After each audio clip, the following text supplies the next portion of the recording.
In the age before time possessed meaning, before the heavens had separated from the earth, and before solid ground existed upon which any creature might stand,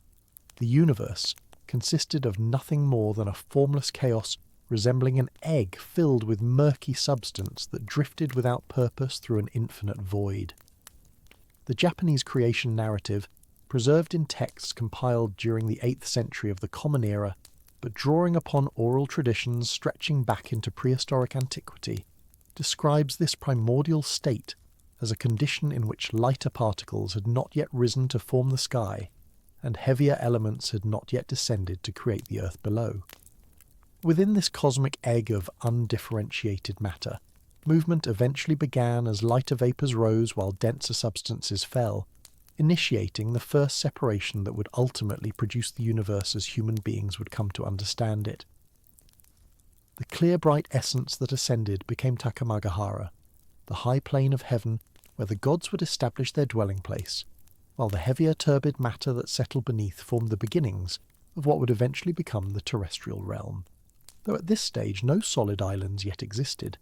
and the world below remained an oily, jellyfish-like mass floating upon primordial waters. From this fundamental division between celestial purity above and formless potential below emerged the entire framework of Japanese cosmology, establishing patterns of thought about the relationship between divine and earthly realms that would influence Japanese religious consciousness for millennia to come. This is the story of Japanese mythology from its earliest cosmogonic narratives through the establishment of the imperial line and the development of the complex supernatural worldview that continues to inform Japanese culture into the present day.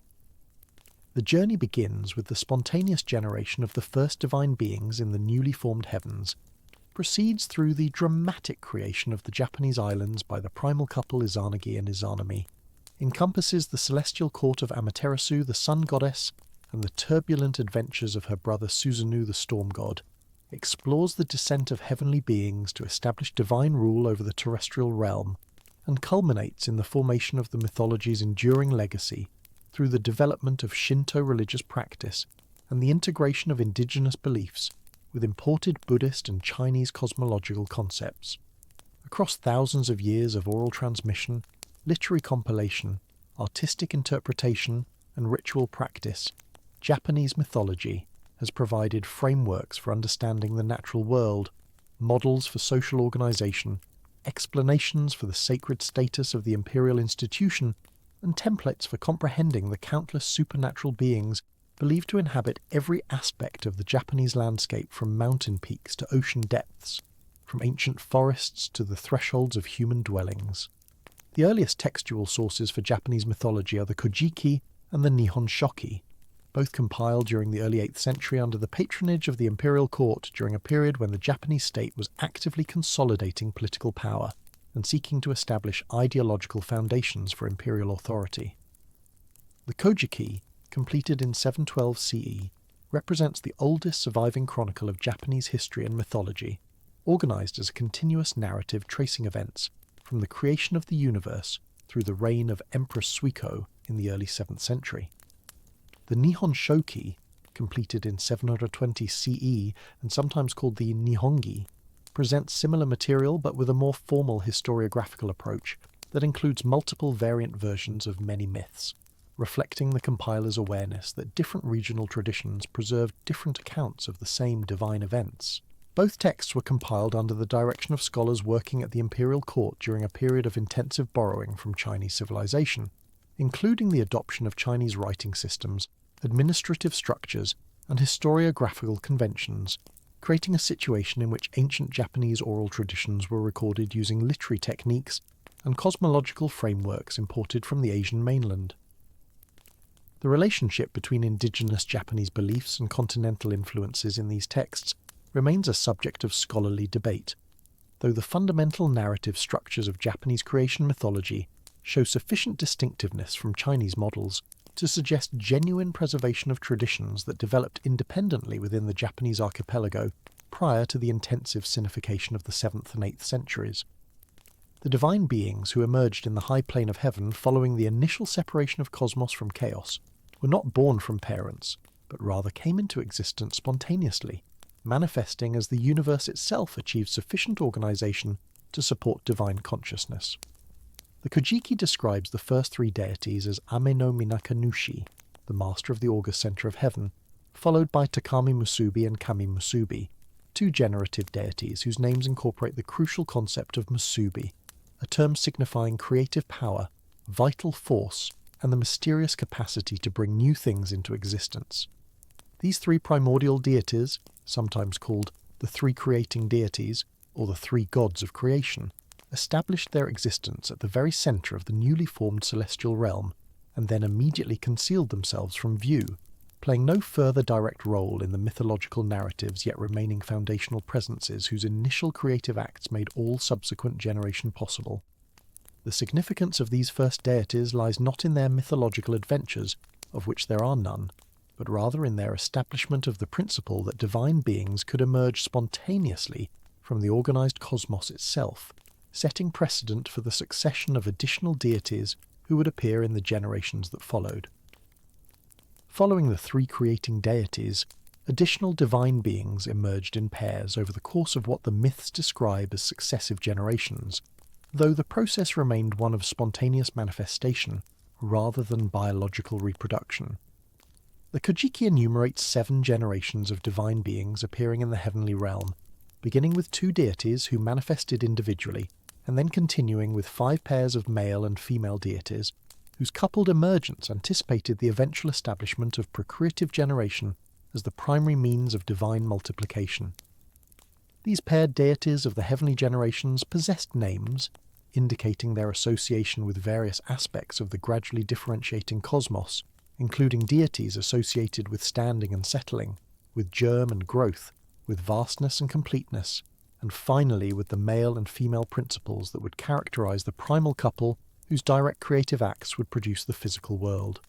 The cumulative effect of these successive emergences was the gradual population of the celestial realm, with divine beings who collectively established the heavenly court that would serve as the governing body of the cosmos throughout subsequent mythological narratives, creating a pattern in which celestial authority preceded terrestrial existence,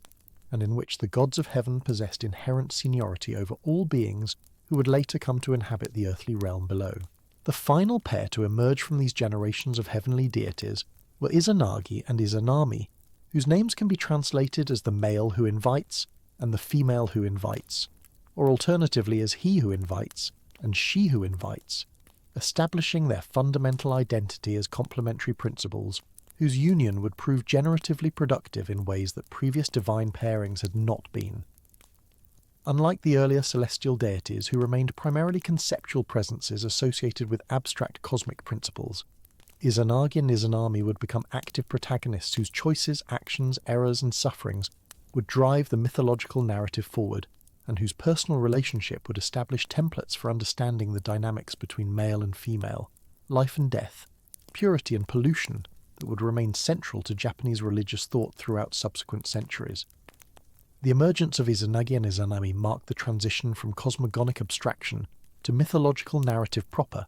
from the description of cosmic organization to the telling of stories involving divine characters whose personalities, motivations and emotional experiences would render them comprehensible figures with whom human beings could imaginatively engage.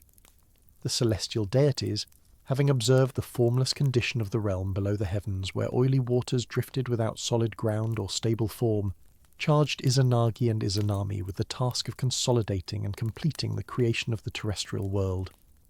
The 2 young deities received from the heavenly assembly a weapon of tremendous significance, the Amino Nuboko or heavenly jewelled spear, a divine implement whose exact nature the texts describe only obliquely, but whose function would prove central to the act of terrestrial creation. Standing upon the floating bridge of heaven, a celestial structure connecting the high plane above to the formless waters below, Izanagi and Izanami extended the jewelled spear downward and stirred the brine of the primordial ocean, churning the waters in circular motions that gradually thickened the substance until portions began to coagulate into more solid form. When the divine pair withdrew the spear from the waters, droplets of brine fell from its tip and accumulated into a small island, the first solid land to exist upon the terrestrial plane, known thereafter as Onogoro-jima, or the self-forming island. a name emphasizing that this initial landmass came into being through the autonomous solidification of stirred brine rather than through deliberate sculpting by the divine creators.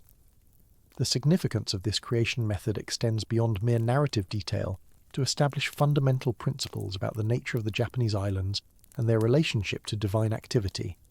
Unlike creation narratives in which divine beings shape the world through acts of conscious design, modelling terrestrial features according to preconceived plans, the Japanese account presents creation as an emergent process in which divine activity catalyzes natural processes of self-organization, stirring primordial matter until it coalesces into recognizable form through its own inherent tendencies. The heavenly jeweled spear serves as instrument rather than blueprint, and the resulting island emerges through something resembling geological condensation rather than deliberate manufacture.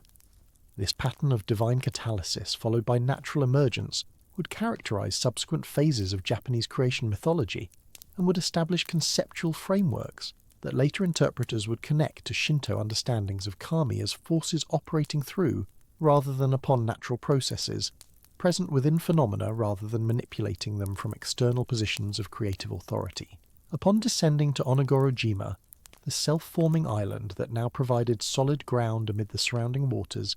Izanagi and Izanami established the heavenly August Pillar, a great column rising at the island's centre, around which they would perform the ritual that would enable their union and the continuation of the creative process. The mythological texts describe with considerable detail the ceremony that the divine pair undertook, walking in opposite directions around the central pillar until they met on the other side, whereupon Izanami spoke first, greeting her partner with expressions of admiration for his beautiful form, and Izanagi responded in kind with complimentary expressions of appreciation for her beauty. This exchange of greetings, followed by their physical union, should have produced divine offspring through which the work of creation could continue. Yet the children born from this first mating proved malformed and disappointing, being so lacking in proper form that their parents could not acknowledge them as acceptable results of divine generation. The Kojiki identifies the first offspring of Izanagi and Izanami as Hiruko,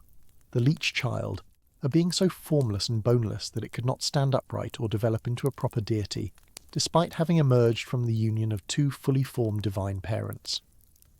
The distressed couple placed this unacceptable child into a boat of reeds and set it adrift upon the waters, abandoning the leech child to whatever fate the currents might bring, an act of rejection that established precedents for the disposal of malformed offspring that would echo through Japanese folk traditions for centuries thereafter. The second child born from this initial union was the island of Ahaji, also considered an unsatisfactory result of the creative process, though the texts offer less explanation for why an island should be considered equivalent to a deformed child, or why this particular landmass failed to meet divine expectations. Troubled by these disappointing outcomes and uncertain about the causes of their failure, Izanagi and Izanami ascended once more to the celestial realm to consult with the senior deities about what had gone wrong with their generative activities. The heavenly deities, upon hearing the account of the pillar ceremony and its unfortunate results, identified the source of the problem immediately, locating the error in the sequence of greetings that had followed the circumambulation of the heavenly August Pillar. Izanami had spoken first, offering the initial greeting when the couple met after walking around the pillar, and this violation of proper order had corrupted the entire creative process, producing malformed offspring because the female principal had inappropriately preceded the male in ritual sequence. The senior deities instructed the pair to return to Onogoro-jima, repeat the pillar ceremony, and this time ensure that Izanagi spoke his greeting first before Izanami offered her response, restoring proper hierarchical order to the ritual exchange, and thereby correcting the conditions under which divine generation could produce acceptable results. This etiological explanation for the initial creative failure has attracted extensive commentary from scholars analysing Japanese mythology, with interpretations ranging from straightforward reflection of patriarchal social values to more complex readings emphasising the importance of ritual precision and proper ordering of complementary principles regardless of any inherent hierarchy between them. The repetition of the pillar ceremony with corrected ritual sequence produced dramatically different results, initiating a period of intensive creative generation, during which Izanagi and Izanami brought forth the major islands of the Japanese archipelago along with numerous deities associated with natural features, elemental forces, and aspects of the environment that would shape human existence in the terrestrial realm. The first properly formed children of the divine couple were the 8 great islands that would constitute the Japanese heartland, including Awaji, Shikoku, Oki, Kyushu, Iki, Tsushima, Sado, and finally Honshu, the largest of the islands whose alternative name, Oyashimaguni, or Land of 8 Great Islands, would become synonymous with Japan itself. The order in which these islands emerged from the creative union of Izanagi and Izanami established a mythological geography that overlaid the physical archipelago with layers of sacred significance, marking certain islands as elder or more fundamentally divine, while positioning others as younger additions to the original divine creation. Following the generation of the major islands, Izanagi and Izanami continued their creative activity by producing additional deities who embodied various aspects of the natural and supernatural worlds, including deities of the sea, deities of rivers, deities of wind, deities of trees, deities of mountains, and countless other divine beings whose domains encompassed every feature of the landscape and every force operating within the terrestrial environment. The Kojiki enumerates these divine offspring at considerable length, providing names and domains for dozens of deities whose generation populated the newly created world with supernatural presences occupying every ecological niche and natural category. The deity of the sea, or Watatsumi, received dominion over the vast waters surrounding the islands, while various mountain deities established themselves upon the peaks and ridges that characterized the volcanic archipelago, and agricultural deities began their association with the rice paddies and cultivated fields that would sustain human populations once mortals eventually appeared upon the islands their divine parents had created. The nature of divine generation in Japanese mythology differs significantly from models found in other mythological traditions, presenting reproduction not merely as biological multiplication, but as a process through which abstract principles and natural forces acquire personified divine form. When Izanagi and Izanami produced a deity of the sea, they were not simply breeding divine offspring, but rather generating the divine personification of an already existing natural category, giving the ocean itself a kami nature through the act of divine procreation. This generative process embedded divine presence throughout the natural world, establishing the fundamental Shinto principle that kami inhabit all aspects of nature rather than governing it from external positions of transcendent authority. The mountains, rivers, winds, and fields that emerged from or were associated with the creative activities of the divine couple possessed inherent divinity as expressions of kami power, making the Japanese landscape itself a fundamentally sacred space, populated with supernatural presences that demanded recognition and ritual acknowledgement from any beings who would eventually come to inhabit it. The creative partnership of Izanagi and Izanami reached its catastrophic conclusion during the generation of Kagutsuchi, the deity of fire, whose birth inflicted mortal wounds upon his divine mother and initiated the mythological complex of death, pollution, and separation that would fundamentally reshape the cosmological order. The texts describe how the birth of the fire deity burned Izanami grievously, causing injuries so severe that even a goddess could not survive them, though she lingered long enough to generate several additional deities from her bodily fluids and excretions as she lay dying. The vomit, urine, and feces of the dying goddess produced mineral deities, water deities, and agricultural deities, demonstrating that even the most degraded bodily substances could serve as matrices for divine generation, while simultaneously establishing associations between bodily waste and ritual pollution that would become central to later Shinto practice. As Izanami's condition deteriorated, she passed from the realm of the living into Yomi no Kuni, the land of the dead, becoming the first divine being to experience death, and thereby establishing death as a feature of the cosmos that had not existed prior to this terrible moment. The grief of Izanagi at the death of his divine partner represents one of the most emotionally powerful passages in Japanese mythological literature, depicting the male creator deity weeping inconsolably over the body of his wife and producing additional deities from his tears while simultaneously giving vent to rage against the child whose birth had killed her. Approaching the newborn fire deity with murderous intent, Izanagi drew a divine sword and struck Kagutsuchi dead, cutting the fire god into multiple pieces from which additional deities emerged, even as the original being perished. The blood that splashed from the divine sword produced various weapon deities and fierce gods associated with violence and conflict, while the dismembered body of the fire deity generated mountain gods and other chthonic beings whose origins in this act of grieving violence mark them as deities of a different character than those produced through ordinary procreative generation. The killing of Kagutsuchi established precedents for divine violence within the mythological canon, while also demonstrating that even deities could die, though their deaths typically produced further divine offspring rather than simple extinction. Unable to accept the loss of his partner and unwilling to continue existence without her, Izanagi resolved to journey to Yomi no Kuni and retrieve Izanami from the realm of the dead, undertaking a descent to the underworld that parallels similar myths found in other cultures, while establishing distinctively Japanese concepts of death, pollution, and the boundary between living and dead. The realm of the dead in Japanese mythology was not located beneath the earth in the manner of Greek Hades or Christian Hell, but rather existed as a parallel dimension, accessible through specific geographical features, particularly caves and passages leading into the earth, establishing a cosmological arrangement in which the world of the dead lay adjacent to rather than below the world of the living. Izanagi travelled to the threshold of this dark realm and called out to his wife, begging her to return with him to the world above so that they might complete the work of creation that her death had interrupted, appealing to her love for him and to their shared responsibility for the terrestrial realm they had brought into existence together. Izanami responded to her husband's appeals from within the darkness of Yomi no Kuni, expressing regret that he had not come sooner, before she had eaten the food of the dead that bound her to the underworld realm and prevented her simple return to the world of the living. Nevertheless, she told Izanagi that she would attempt to negotiate with the deities of Yomi for permission to leave, instructing her husband to wait at the threshold and under no circumstances to look upon her while she undertook these negotiations in the darkness beyond. The prohibition against looking, a motif found in similar myths across multiple cultures, including the Greek story of Orpheus and Eurydice, established the conditions for the transgression that would follow, while also suggesting that something had changed about Izanami's condition during her time in the realm of the dead,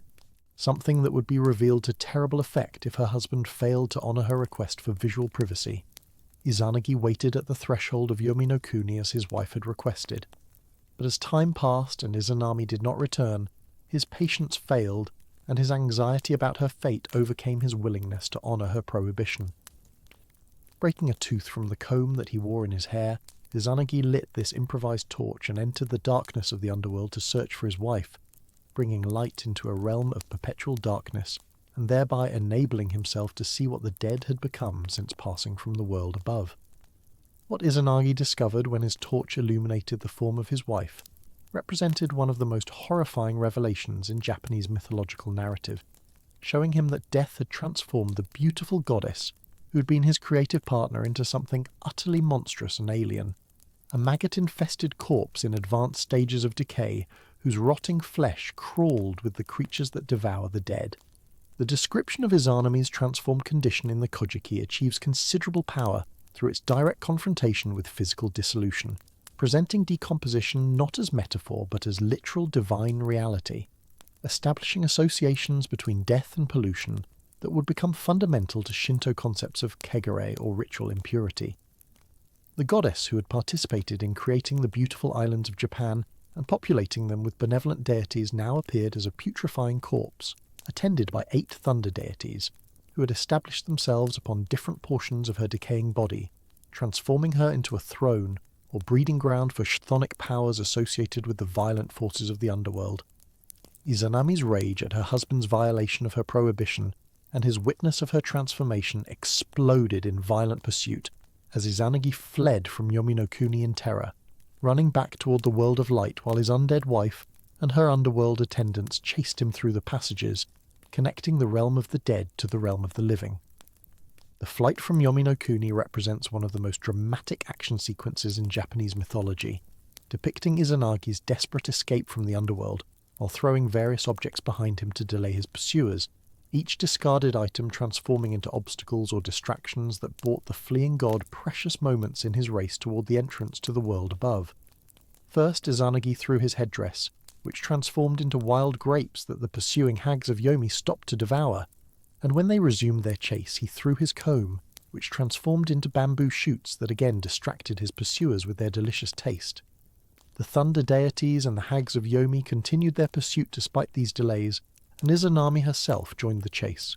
her decayed form somehow capable of movement, and her rage at her husband's transgression driving her toward him with terrible intent. Izanagi reached the entrance to Yomi no Kuni barely ahead of his pursuers, and managed to block the passage with an enormous boulder, the Chibiki no Iwa, or blocking great rock, sealing the boundary between the realm of the dead and the realm of the living with a barrier that would separate the two domains permanently. Izanami, trapped on the other side of this barrier, confronted her husband through the stone that now divided them, issuing a curse that would define the relationship between life and death for all time to come. The goddess of the underworld declared that she would strangle 1,000 inhabitants of the terrestrial realm each day, bringing death to the living as retribution for her husband's betrayal and her own eternal imprisonment in the land of darkness. Izanagi responded to this curse with a counter-declaration, stating that he would cause 1,500 births each day, ensuring that the population of the living world would always increase despite his wife's efforts to reduce it. This exchange established the mythological explanation for the existence of death, alongside the continuation of life, presenting mortality as the result of divine conflict between estranged spouses, rather than as an inherent feature of cosmic order. The separation of Izanagi and Izanami at the sealed entrance to Yomi no Kuni marked the formal conclusion of their marriage and the permanent division of the cosmos into realms of the living and realms of the dead, with Izanami becoming the goddess of death and the underworld, while Izanagi returned alone to the world above to continue his divine activities without his partner. The pronouncement of divorce that Izanagi delivered to his wife through the barrier rock formally dissolved their creative partnership and established the estrangement between them as a permanent feature of cosmic order, making death not merely the end of individual existence, but also a separation from the forces of life and creation, represented by the surviving male deity. The boulder blocking the entrance to Yomi became known as the road-blocking great deity, receiving divine status in its own right as the power maintaining the boundary between living and dead realms, a boundary that would require constant ritual attention to preserve given the ever-present threat of pollution and death contaminating the world of the living. Having escaped from Yomi no Kuni, but having also been contaminated by his exposure to death and his contact with the underworld realm, Izanagi proceeded to perform purification rituals that would cleanse him of the pollution he had acquired during his journey to the land of the dead. The site of this purification was a river mouth at Tachibana in Himuka, a location in what would later become Kyushu, where fresh water meeting the sea provided the ideal conditions for ritual cleansing. As Izanagi stripped away his contaminated garments and waded into the waters to wash his defiled body, each article of discarded clothing and each portion of his body that he cleansed produced additional deities, continuing the generative process that had characterized his partnership with Izanami, but now operating through purification rather than procreation. The deities born from Izanagi's purification included beings of tremendous importance to subsequent mythological narratives. Most significantly, the three divine children who emerged when the god washed his face after returning from the underworld.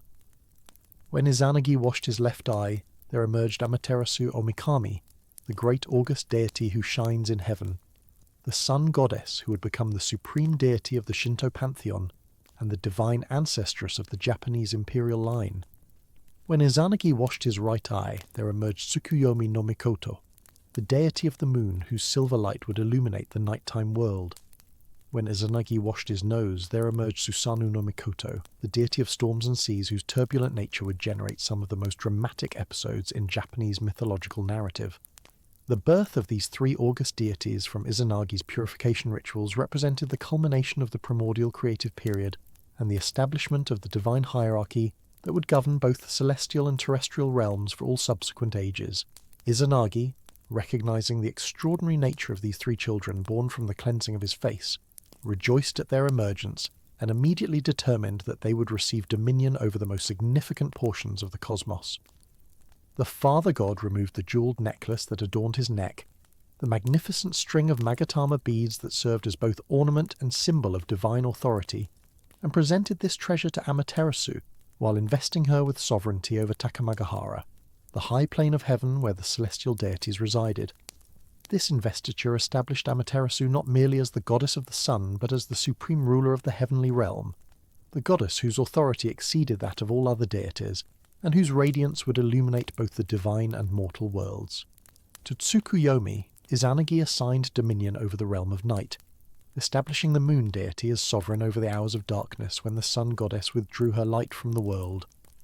The relationship between these two siblings reflected the complementary nature of day and night, with Amaterasu's brilliant illumination giving way to Tsukuyomi's gentler radiance in the eternal cycle that governed the passage of time across the terrestrial realm. The assignment given to Susanoo differed significantly from those received by his siblings, reflecting both the storm deity's turbulent nature and his association with forces more volatile than the steady cycles of celestial illumination. Izanagi invested Susanoo with sovereignty over the sea plane, the vast oceanic realm whose storms and currents reflected the deity's own tempestuous character. However, unlike his siblings who accepted their divine assignments and proceeded to exercise their appointed functions, Susanoo proved incapable of fulfilling his designated responsibilities, instead allowing his grief and longing to overwhelm his duties as sovereign of the oceanic domain. The storm god wept and wailed incessantly, expressing his desperate desire to visit his mother Izanami in the land of Yomi no Kuni rather than exercising dominion over the realm his father had assigned to him. This persistent lamentation continued until Susanoo's beard had grown to considerable length, demonstrating the passage of substantial time during which the deity devoted himself entirely to mourning rather than governance. The effects of Susanoo's grief extended beyond the storm god himself, affecting the world he had been appointed to oversee in catastrophic ways that demonstrated the connection between divine emotional states and natural phenomena. The green mountains withered and dried as vegetation perished under the influence of the mourning deity's neglected responsibilities, while the rivers and seas became desiccated as water sources failed throughout the terrestrial and oceanic realms. The spirits of malevolence, taking advantage of the chaos created by Susanoo's dereliction of duty, proliferated throughout creation like the buzzing of flies in summer, their activities contributing to the disorder that characterized this period of divine dysfunction. Izanagi, confronting his son's refusal to exercise the responsibilities assigned to him, demanded an explanation for Susanoo's behavior and for the devastation that his persistent grief had inflicted upon the natural world. The storm god responded by expressing his overwhelming desire to follow his mother to the underworld realm, claiming that his longing for Izanami prevented him from attending to the governance of the seaplane. This response provoked Izanagi's fury, and the father god expelled Susanoo from the celestial realm, banishing him for his refusal to accept divine responsibilities and his determination to pursue communion with the dead rather than service to the living world. Before departing into exile, however, Susanoo expressed his intention to take leave of his sister Amaterasu, ascending to Takamagahara to bid farewell to the sun goddess, before proceeding to whatever fate awaited him following his expulsion from proper divine society. The announcement of Susanoo's intended visit to the high plane of heaven generated immediate alarm among the celestial deities, who interpreted his approach as a potential invasion rather than a fraternal farewell.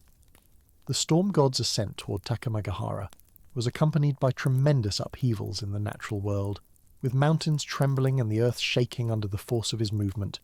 phenomena that suggested aggressive intent rather than peaceful visitation. Amaterasu herself interpreted her brother's approach with considerable suspicion, assuming that Susanoo intended to seize her celestial territory rather than merely bidding her farewell before his departure into exile. The sun goddess prepared for her brother's arrival as though anticipating military confrontation,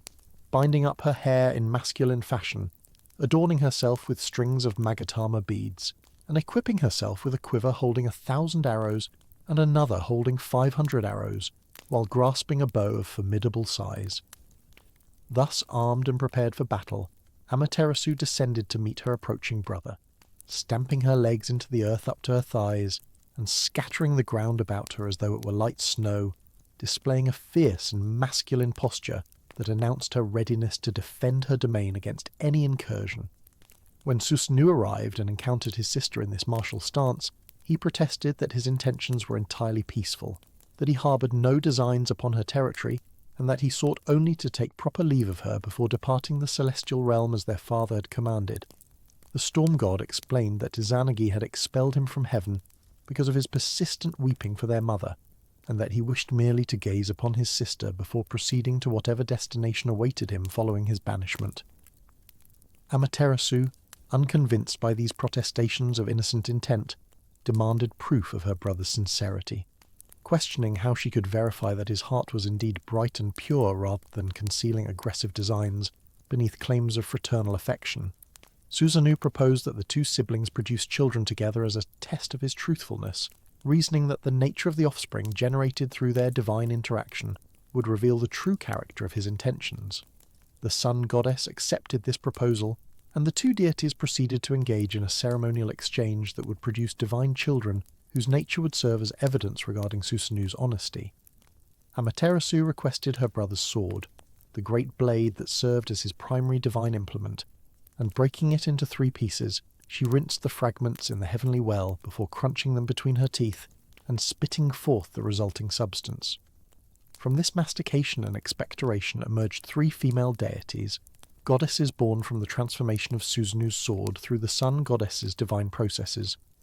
Susanoo then requested his sister's Magatama beads, the jewelled ornaments that their father had presented to her as symbols of her sovereignty over the celestial realm, and similarly rinsing these treasures in the heavenly well, he crunched them between his teeth and spat forth the transformed substance, producing 5 male deities from this process. The interpretation of this generative event became a matter of dispute between the two siblings, with significant implications for the validation of Susanoo's claimed innocence. Susanoo asserted that his heart must indeed be pure and his intentions honest, pointing to the fact that he had produced male children, offspring of gentle character whose nature demonstrated the sincerity underlying his visit. The storm god claimed the 5 male deities as his own children, on the grounds that they had emerged from his divine action upon objects that belonged to him, namely the Magatama beads that had been his sister's possessions. Amaterasu, however, contested this interpretation, maintaining that the children should be assigned based on the original ownership of the objects from which they were produced. Under this reasoning, the 3 female deities born from Susanoo's sword belonged to him, while the 5 male deities born from Amaterasu's Magatama beads belonged to her. This distinction carried significant consequences for the mythological lineage that would eventually connect the celestial deities to the Japanese imperial family, as one of the 5 male deities produced from Amaterasu's beads would become the ancestor of the imperial line, establishing the sun goddess's direct connection to the sovereigns who would rule the terrestrial realm. The deity Ameno Oshihomimi, eldest of the 5 gods born from Amaterasu's divine treasures, would father the god Ninigi no Mikoto, who would descend from the celestial realm to establish divine governance over the Japanese islands, and whose descendants would comprise the unbroken imperial succession claimed by Japan's ruling dynasty. The resolution of the oath ceremony in Susanoo's favour, at least in his own interpretation, emboldened the storm god to behaviour that quickly exceeded the bounds of fraternal visitation and revealed the destructive tendencies that had prompted his father's concerns about his character. Claiming victory in the test of intentions, Susanoo remained in Takamagahara rather than departing as he had promised, and his continued presence in the celestial realm was accompanied by increasingly violent and disruptive actions that devastated the heavenly domain his sister governed. The storm god broke down the divisions between the rice paddies that the celestial deities cultivated, filling in the irrigation channels that watered these divine agricultural fields, and preventing the proper cultivation of the sacred grain that sustained heavenly society. This agricultural destruction extended to the deliberate release of the piebald colt of heaven into the paddies during the harvest season, allowing the divine animal to trample and destroy the ripened rice that represented the culmination of the celestial agricultural cycle. The desecration escalated further when Susanoo defecated within the hall where Amaterasu conducted the ceremony of first fruits, the sacred ritual through which the sun goddess tasted the newly harvested rice before it could be consumed by others. This act of pollution within the ceremonial space represented a profound violation of divine propriety, contaminating the sacred with the profane and demonstrating contempt for the religious observances that structured celestial society. Amaterasu initially attempted to excuse her brother's behaviour, interpreting his violations as the unfortunate consequences of intoxication, rather than deliberate malice, suggesting that he had perhaps vomited rather than deliberately defecating in her ceremonial hall.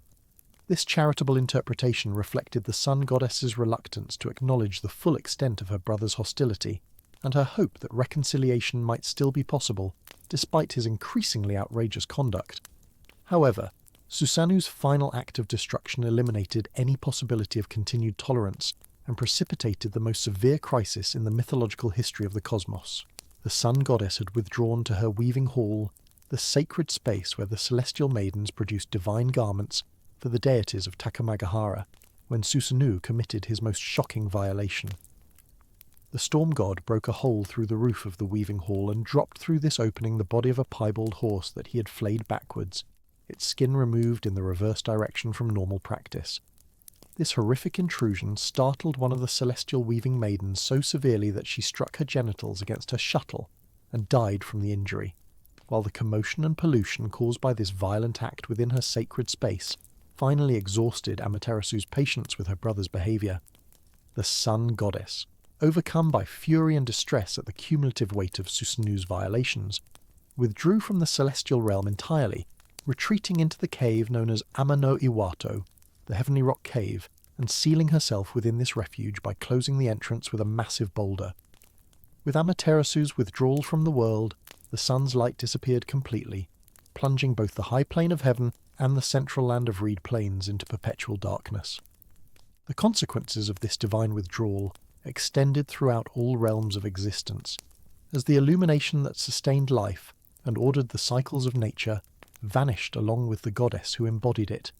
Eternal night descended upon creation, and in this darkness the malevolent spirits proliferated once again, their buzzing activities filling the lightless world with chaos and danger.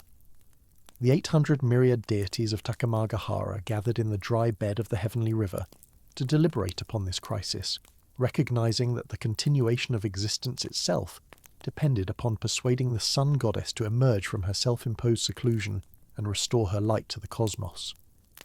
The assembly of celestial deities represented the collective wisdom and power of heaven brought to bear upon the most severe threat the divine realm had ever faced, a crisis precipitated by the very deity whose storm nature had always posed risks to cosmic order. The deliberations of the heavenly assembly produced a plan that would combine the skills and powers of multiple deities in an elaborate scheme designed to lure Amaterasu from her cave through a combination of curiosity, entertainment, and strategic deception. The deity Omoi Kane, whose name indicated his role as a god of wisdom and thoughtful deliberation, served as the primary strategist for this enterprise, devising the approach that the assembled gods would follow in their attempt to restore the sun goddess to her proper place in the cosmos. The first element of the plan involved the gathering of the long-singing birds of eternal night, roosters whose crowing traditionally announced the dawn and the return of daylight to the world. These birds were collected and caused to sing outside the entrance to Amano Iwato, their voices creating the sonic environment associated with sunrise, in the hope that this familiar auditory context might encourage the sun goddess to believe that day had somehow returned despite her withdrawal. The deity Ameno Koyan was assigned responsibility for the recitation of powerful liturgies, ritual prayers whose sacred words carried magical efficacy, and whose solemn intonation would contribute to the ceremonial atmosphere being constructed around the cave entrance.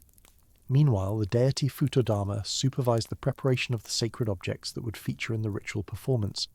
ensuring that the material elements necessary for effective ceremony were properly arranged and consecrated for their roles in the planned deception. The assembled gods commissioned the creation of special implements that would serve crucial functions in luring the sun goddess from her seclusion. From the hard rocks of heaven and the iron of heaven, divine smiths forged a great mirror, a sacred object whose reflective surface would play a central role in the climactic moment of the divine scheme. The deity Ishikora Dome, whose name associated her with stone-cutting and metalworking, supervised the creation of this august mirror, ensuring that its surface achieved the perfect reflectivity necessary for its intended purpose. Additionally, the deity Tamanoya strung together a magnificent necklace of Magatama beads, creating an ornament of such beauty that it would serve as an appropriate offering to the supreme goddess of heaven, and would contribute to the elaborate display being constructed outside her place of retreat. The great tree known as the Sakaki was uprooted from Mount Kaigu, one of the sacred mountains of the celestial realm, and this tree was decorated with the newly created treasures, its upper branches hung with a string of Magatama beads, its middle branches holding the great mirror, and its lower branches adorned with offerings of cloth in blue and white. This decorated tree served as a kind of divine shrine, a centre of ritual focus around which the assembled gods would conduct their ceremony of persuasion. The final and most crucial element of the plan involved the performance of the goddess Amino Uzum, a deity whose uninhibited character and willingness to engage in outrageous behaviour made her uniquely suited for the role of provocateur that the assembled gods required. Ameno Uzume positioned herself upon an overturned tub outside the entrance to the heavenly rock cave and proceeded to dance with increasingly frenzied abandon, her movements becoming wilder and more ecstatic as the performance continued. The goddess loosened her garments as she danced, eventually exposing her breasts and pushing down her skirt band until her genitals were revealed, transforming her dance into an act of ritual exhibitionism that transgressed normal standards of divine propriety. This shamanic performance, combining rhythmic movement with sexual display, produced explosive laughter among the 800 myriad deities gathered to witness it,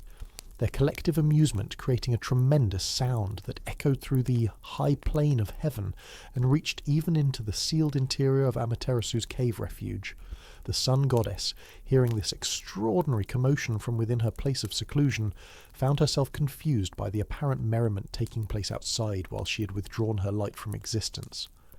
Amaterasu called out from within the cave, expressing her bewilderment that the celestial deities should be engaging in such obvious celebration while the realm remained in darkness due to her absence. The sun goddess had assumed that her withdrawal would plunge the heavenly realm into mourning and desperation, that the other deities would lament her departure and suffer under the perpetual night her seclusion had imposed. Instead, the sounds reaching her ears suggested festivity and joy, a response entirely contrary to what she had expected her absence to provoke. The goddess Ame no Uzume responded to Amaterasu's inquiry by explaining that the assembled deities were celebrating because a goddess superior to the sun goddess had appeared, a deity whose radiance exceeded Amaterasu's own, and whose presence had rendered the sun goddess's light unnecessary for the illumination of the cosmos. This claim, strategically designed to provoke the curiosity and competitive concern of the hidden goddess, achieved its intended effect.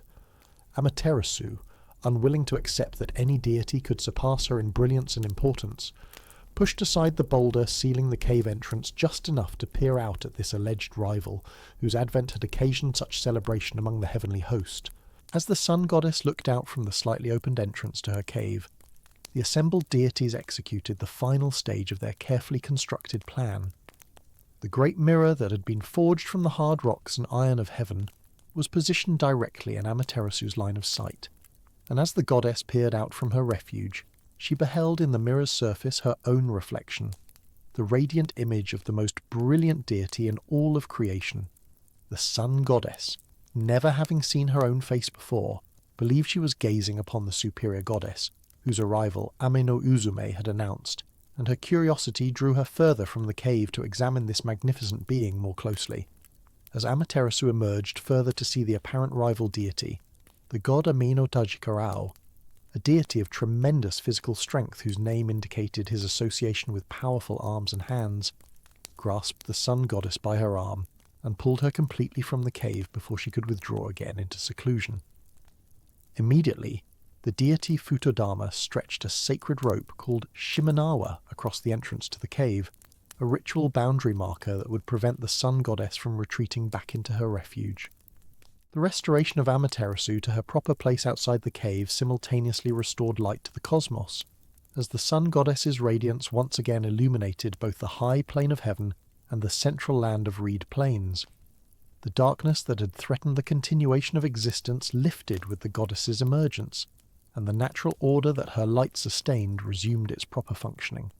The crisis precipitated by Susanu's violations and Amaterasu's responsive withdrawal had been resolved through the collective wisdom and cooperative action of the 800 myriad deities, demonstrating that even the supreme deity of heaven could be recalled to her responsibilities through clever stratagem and communal effort. The Shimenawa rope that sealed the cave entrance following Amaterasu's emergence became a sacred object in its own right, the prototype for the braided ropes that would mark sacred spaces and shrine entrances throughout Japanese religious practice, serving as boundaries between ordinary and sacred realms, and as reminders of the barrier that prevents the light of the divine from withdrawing permanently from the mortal world. The episode of Amaterasu's withdrawal and return established one of the most significant ritual patterns in Shinto practice, providing mythological foundation for ceremonies of purification, for the veneration of mirrors and jewels as sacred objects, for the role of shamanic dance and music in invoking divine presence, and for the use of shimenoa ropes to demarcate holy spaces from profane surroundings. The assembled deities, having resolved the crisis of the sun goddess's withdrawal, now turned their attention to the punishment of Susanoo, whose violations had precipitated the cosmic emergency from which they had just emerged. The 800 myriad gods imposed upon the storm deity a fine of tremendous magnitude, requiring him to provide 1,000 tables of offerings as restitution for the damage his actions had caused to the celestial realm and its inhabitants. Additionally, the assembled deities cut off Susanoo's beard and tore out his fingernails and toenails, removing from his person the bodily features associated with divine authority and power. Following this punishment, the storm god was formally expelled from Takamagahara, banished from the celestial realm to wander the terrestrial world below, his exile representing both punishment for his past transgressions and recognition that his turbulent nature made him unsuitable for residence among the ordered society of heaven. The descent of Susanoo from the high plane of heaven to the central land of reed plains initiated a new phase of mythological narrative, as the storm deity's adventures in the terrestrial realm would generate some of the most dramatic episodes in the corpus of Japanese divine stories, and would establish his own complex role in the religious traditions that emerged from this mythological foundation. The storm god's descent from the celestial realm brought him to the terrestrial world in a state of disgrace and displacement, cast out from the ordered society of heaven, yet possessing still the tremendous divine power that had made his presence in Takamagahara so disruptive. Susanoo's journey through the earthly realm would transform him from cosmic troublemaker into heroic figure, his adventures in the lands below demonstrating qualities of courage and cunning that his destructive behaviour in heaven had obscured. The central land of reed plains that received the exiled deity was a world still in the early stages of divine development, populated by various Kamian spirits, but not yet organised under the systematic governance that would later characterise Japanese religious geography. Into this primordial landscape descended Susanoo, bearing with him the turbulent energy of storms and the complex nature that combined destructive impulses with the capacity for noble action. The storm god's wanderings through the terrestrial realm eventually brought him to the province of Izumo, a region along the western coast of the main Japanese island that would become particularly associated with Susanoo's mythology and with the religious traditions that grew from his adventures there. The land of Izumo, characterized by its proximity to the sea and its position as a gateway between the Japanese islands and the Asian mainland, possessed a distinctive character that set it apart from other regions of the emerging Japanese world. The mythological significance of Izumo as the setting for Susanoo's greatest adventures reflected the historical importance of this region as a centre of early Japanese culture and as a site of religious practices that maintained traditions distinct from those centred on the imperial court and its solar deity lineage. Upon arriving in Izumo, Susanoo encountered a scene of profound grief and desperation that would catalyse his transformation from exiled troublemaker into divine hero. Travelling along the banks of the high river, the storm god came upon an elderly couple weeping beside a beautiful young woman, their tears and lamentations indicating suffering of the most extreme kind. The old man and woman were Ashinazuchi and Tenazuchi, earthly deities whose names suggested their association with the feet and hands that worked the land, figures representing the agricultural communities that had begun to develop in the terrestrial realm. The young woman beside them was Kushinada Hime, whose name evoked the rice paddies and agricultural abundance that sustained human and divine life alike, a maiden of extraordinary beauty who was the last remaining daughter of the weeping couple. Susanoo approached the grieving family and inquired as to the cause of their distress, his interest in their situation marking the beginning of his engagement with the affairs of the terrestrial world in a manner quite different from his destructive interventions in heaven. Ashinazuchi explained to the storm deity that he and his wife had originally been blessed with 8 daughters, each more beautiful than the last, but that a terrible monster had devoured 7 of these beloved children over the course of 7 successive years. This monster was Yamata no Orochi, the eight-headed and eight-tailed serpent whose name would become synonymous with monstrous evil in the Japanese mythological tradition, and whose defeat would constitute the most celebrated heroic achievement in the corpus of early divine narratives. Each year, the elderly father explained, the great serpent descended from the mountains to claim another daughter, and now only Kushinada Hime remained, the eighth and final child who was destined to be consumed when the monster returned to complete its predation upon this unfortunate family. The description of Yamata no Orochi that emerged from Ashinazuchi's account established the serpent as a creature of terrifying dimensions and supernatural malevolence. The monster's body stretched across 8 valleys and 8 hills simultaneously, its enormous length covering a geographic expanse that defied normal biological possibility and indicated the cosmic scale of the threat it represented. Each of the serpent's 8 heads possessed eyes that glowed red like winter cherries, the comparison to these bright berries emphasizing the demonic luminescence that characterized the creature's gaze. The body of Yamata no Orochi was covered with moss and with trees that had taken root upon its vast surface, suggesting that the serpent's age and immobility between its annual predations had allowed it to become a living landscape in its own right, a mountain of flesh that bore upon its back the vegetation of ages. The creature's belly was perpetually raw and bleeding, inflamed by the destruction it wrought as it dragged itself across the terrain, while its 8 tails and 8 heads presented a multiplication of threat that made the serpent seem almost impossible to confront through conventional means. Susanoo, hearing this account of the monster and its depredations, proposed to the elderly couple a bargain that would determine the future course of his adventures in Izumo and establish his role as protector of the terrestrial realm. The storm god offered to destroy Yamata no Orochi and thereby save Kushinada Hime from the fate that had claimed her 7 sisters, but in exchange for this service he demanded the maiden's hand in marriage. The parents, recognizing in this stranger a deity of tremendous power, and seeing in his offer the only hope of saving their last remaining child, agreed to Susanoo's terms without hesitation. The storm god's request for Kushinada Hime as his bride transformed his intervention from simple heroism into the establishment of a dynastic connection to the Izumo region, linking the celestial exile to the earthly realm through marriage alliance, and preparing the ground for the lineages that would descend from this union.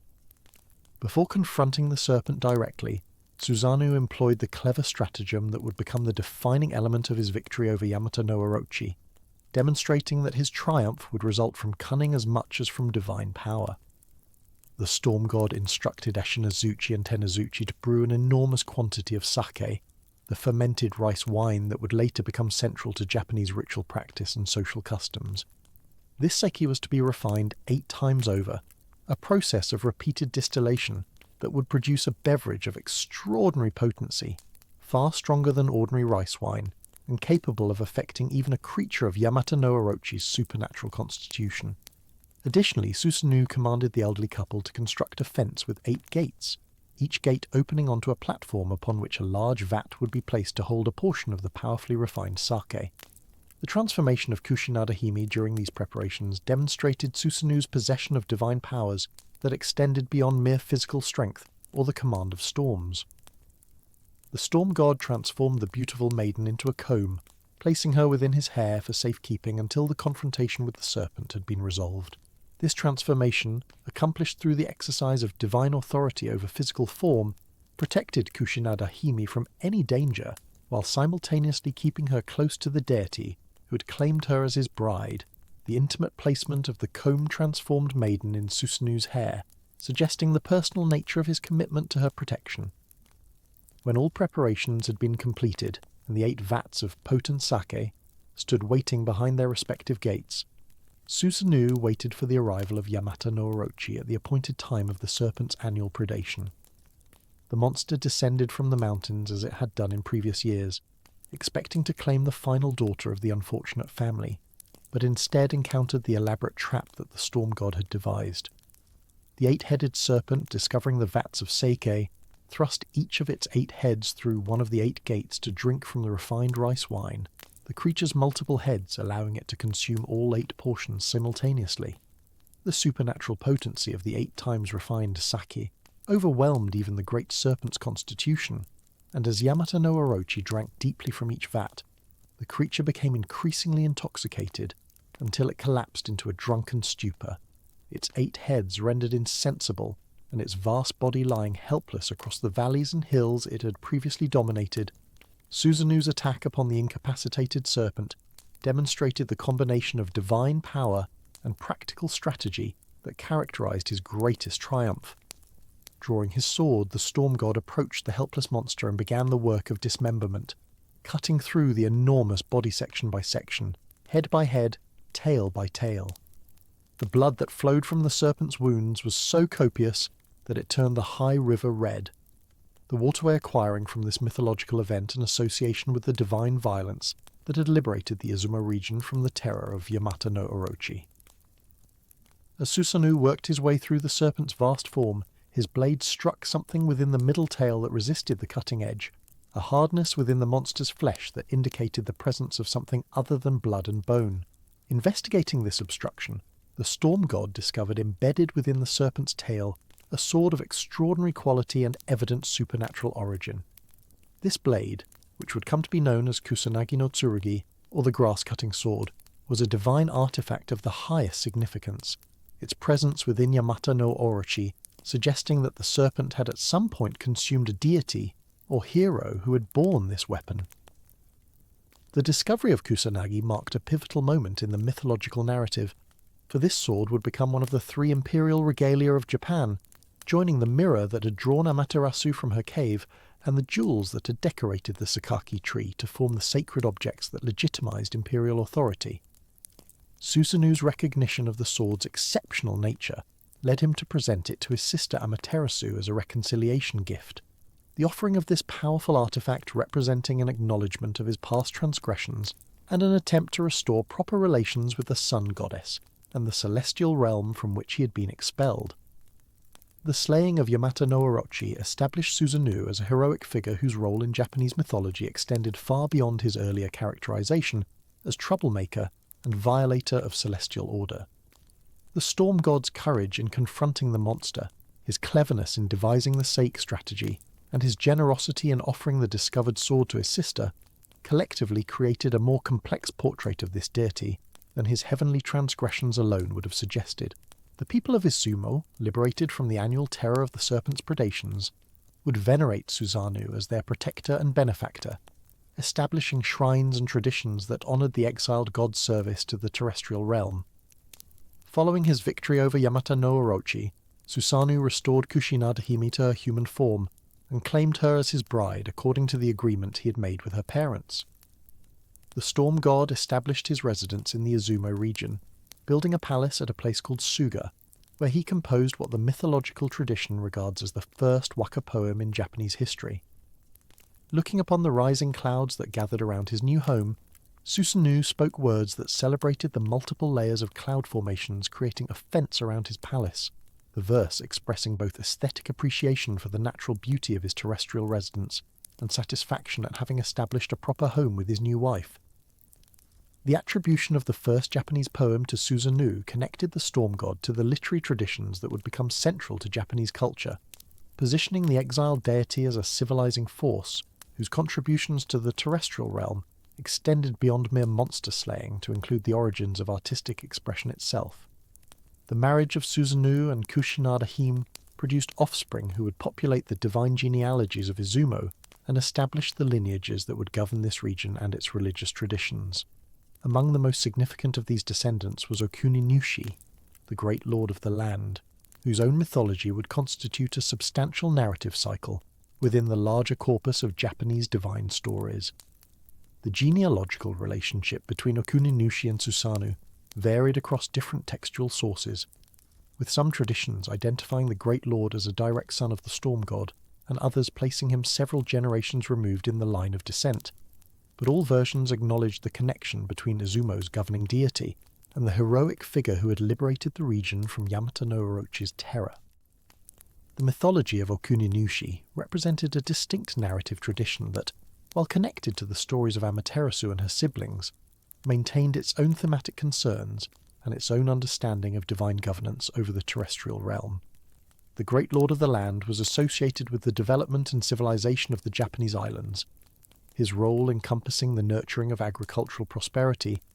the establishment of proper social relationships, and the governance of the countless kami who inhabited the terrestrial world. The Izumo tradition, that centered on Okuninushi, existed in complex relationship with the Yamato tradition centered on Amaterasu. The two mythological systems representing different regional powers and different theological perspectives that would eventually be reconciled through the narrative of divine succession that placed the sun goddess's lineage in supreme authority over a terrestrial realm that Okuninushi had developed and governed. The adventures of Okuninushi before his assumption of lordship over the land formed an elaborate narrative cycle that paralleled in some respects the folktale traditions found throughout world mythology. The young deity began his career as one among many brothers, his siblings numbering 80 in the tradition's telling, all of whom regarded Okuninushi as inferior and treated him accordingly. The brothers' collective desire to win the hand of a beautiful princess named Yagami Haim of Inaba set in motion a series of events that would transform Okuninushi from despised sibling into ruler of the terrestrial realm, his journey following the pattern of the youngest or least regarded brother who ultimately achieves the greatest success. As the 80 brothers travelled to Inaba to present themselves as suitors to Yagami Haim, they encountered a figure who would become one of the most enduring characters in Japanese mythological storytelling.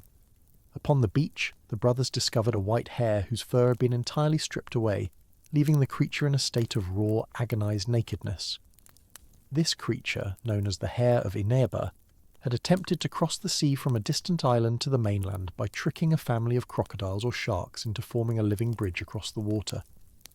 The hare had told the sea creatures that he wished to count their number against the number of his own kind,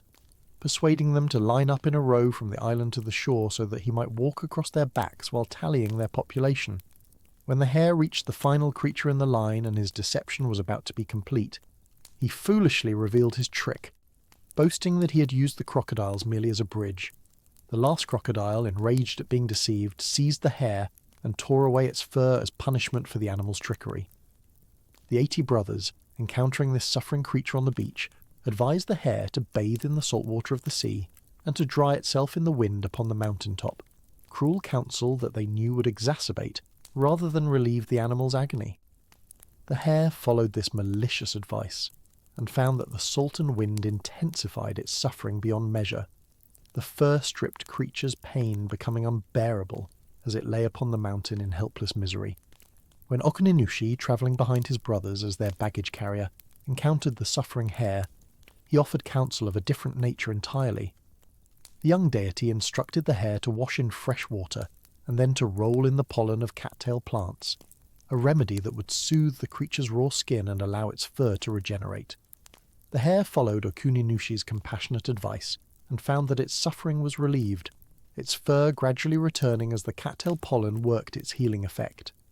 In gratitude for this kindness, the Hare of Inaba prophesied that Yagami Haim would reject the 80 brothers and choose Okuninushi as her husband, despite his lower status among his siblings. This prophecy proved accurate, and when the brothers presented themselves to the princess, she declared her preference for Okuninushi, recognizing in the youngest and most despised brother the qualities that made him worthy of her regard.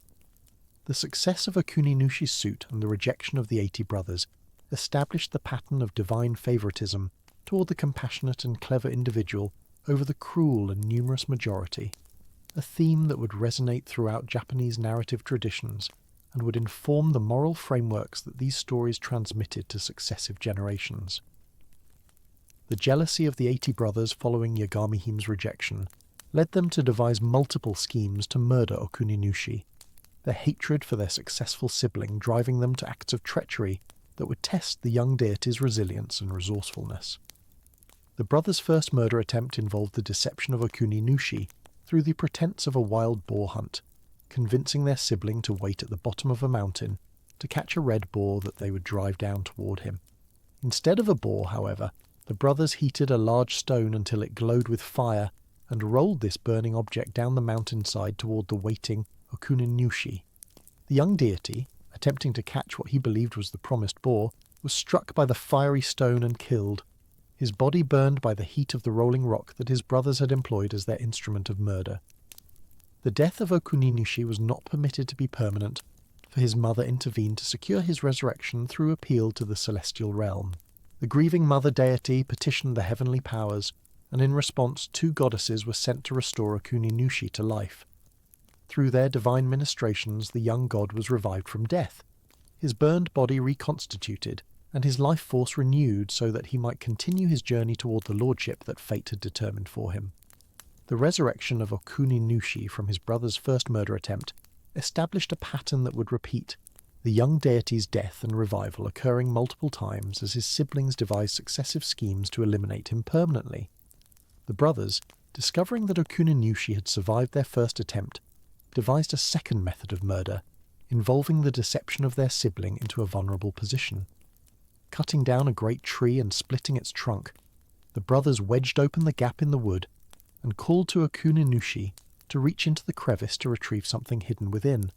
When the trusting deity complied, his brothers removed the wedge, allowing the split trunk to snap closed and crush Okuninushi's body within the tree. Once again, the young god was killed by his siblings' treachery, and once again his mother's intervention secured his resurrection. The cycle of death and revival demonstrating both the brothers' persistent malevolence and the divine protection that preserved Okuninushi for his eventual role as lord of the terrestrial realm. Following Okuninushi's second resurrection, his mother recognized that her son could not remain in proximity to his murderous brothers without facing continued threats to his existence. She advised him to flee to the underworld realm of Nenokuni, where Susanoo had established his residence following his adventures in Izumo, recommending that Okuninushi seek counsel and protection from the storm god whose own experiences of divine conflict and exile might provide guidance for the young deity's difficult situation. This advice directed Okuninushi toward an encounter that would fundamentally shape his development as a divine figure,